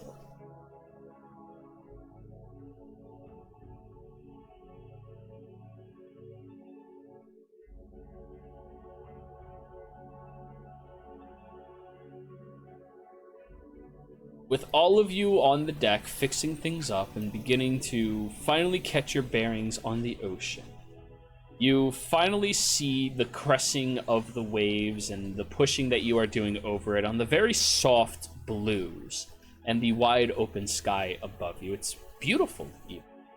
However, over the past few hours, you are now out of eyesight of land. No longer see it on any side of you in any direction. And for those of you that this is your first time on a ship, you have no idea how they know where they're going. It's so vast, it's so large, it's so unpredictable. Starts bringing up a level of anxiety in Rowan in particular, since you're the one who failed the con. Actually, no. Wisdom saves across the board. No, not for Solaris. Gabriel, you really like ships. You know, what would happen if this thing sunk? You would We'd get all- wet. We'd all die. Okay. Rowan, you also really... This is uncomfortable. The You know how horrible it would mental- be to drown? Well, they say it's like you're being choked to death with everything around you filling your body up slowly. And, of course, over a period of time, you finally lull into a graceful beauty that emanates outwards where you feel nothing except the emptiness of the world around you. Terrifying. Edgy. So, Rowan and Kothar, you're both, like, mildly freaking out right now? Just like None of- sweating. Neither of you critically failed, but you are definitely, like, you're not okay with what's happening right now. However, everybody else seems really fine. Yeah, I don't want to go back to that. I'm good. No. Kothar, I heard that the Earth is flat, and that we could fall right off the edge of it. The Earth is flat. That's what I heard from a squirrel. I thought we lived in the eye of a giant.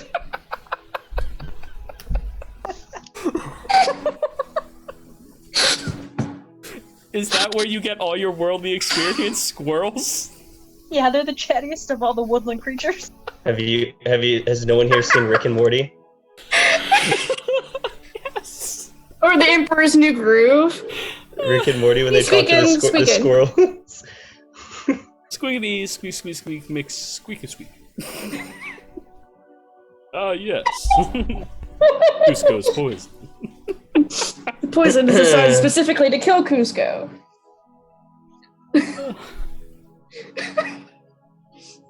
Okay. Continue.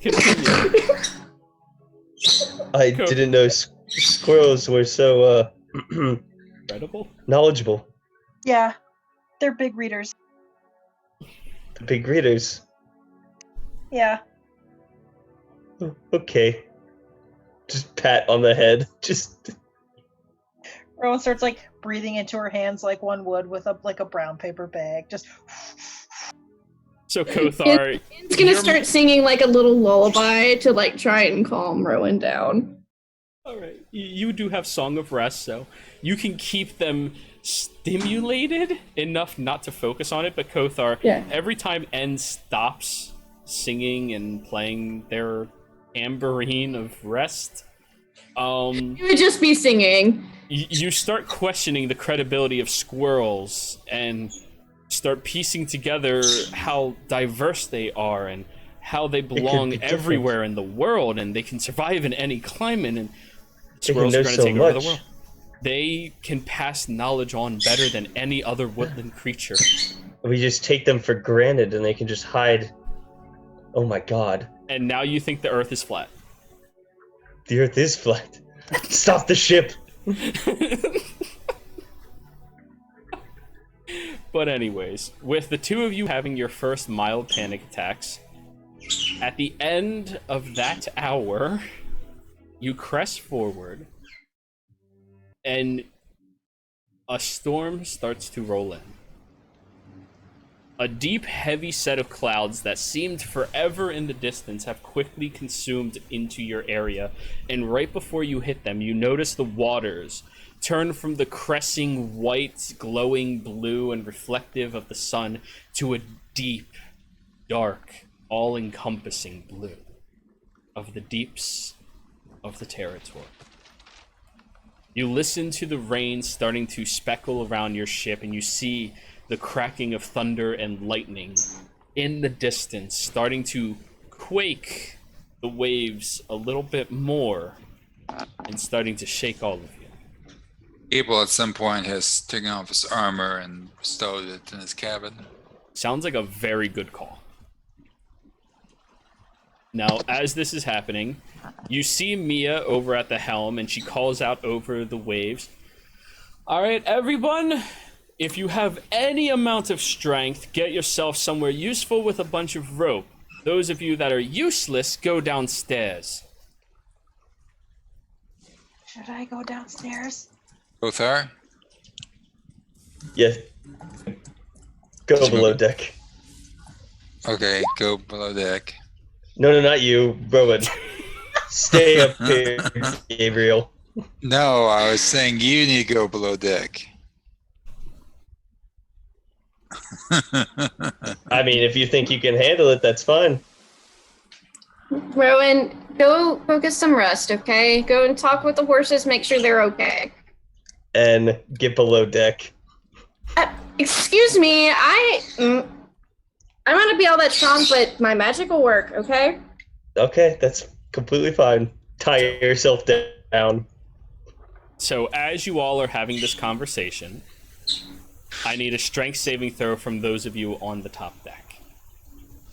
Who's that? Use my game inspiration. Rowan, you said you were going Natural downstairs, 20. so you're good on that. Thank God. Yep. That's Sunburn really I'm affecting using me. my inspiration as well, and I'm 12. Okay. 12. What does those jewels of possibility do again?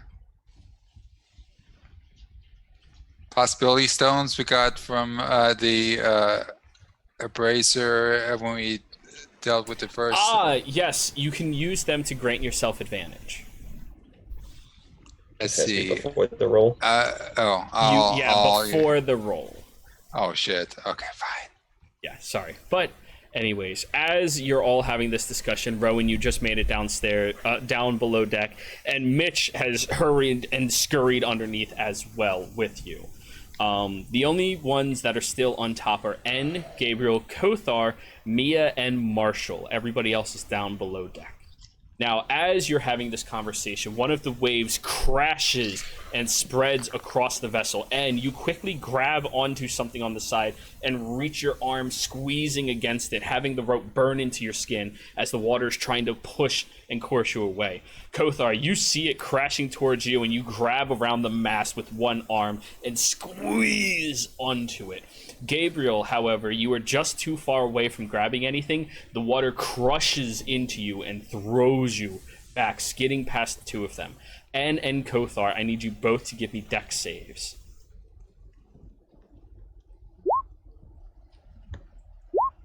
Seven.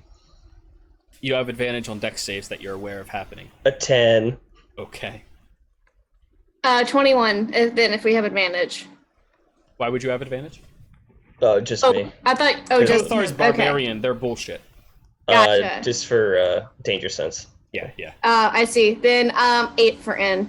Okay, and you reach out towards Gabriel, but he keeps sliding past Kothar. As you're holding onto the mast, you kind of just reach your arm out, grab his leg as the water is about to course him over the side, and you just barely manage to hold on. However, the two of you are going to suffer 3 points of bludgeoning damage. What was that about strength? Now, before the dick showing actually happens, That was a dick showing. He's the one who's... This is It's where we're dick going to waving. end tonight's session. When we come back, there's a storm rolling in. So, players, thank you very much for hanging out. Everybody who watched this whole time, thank you for chilling with us. Really do appreciate it. Everyone out there, thank you very much, and hope you tune in next time. Goodbye.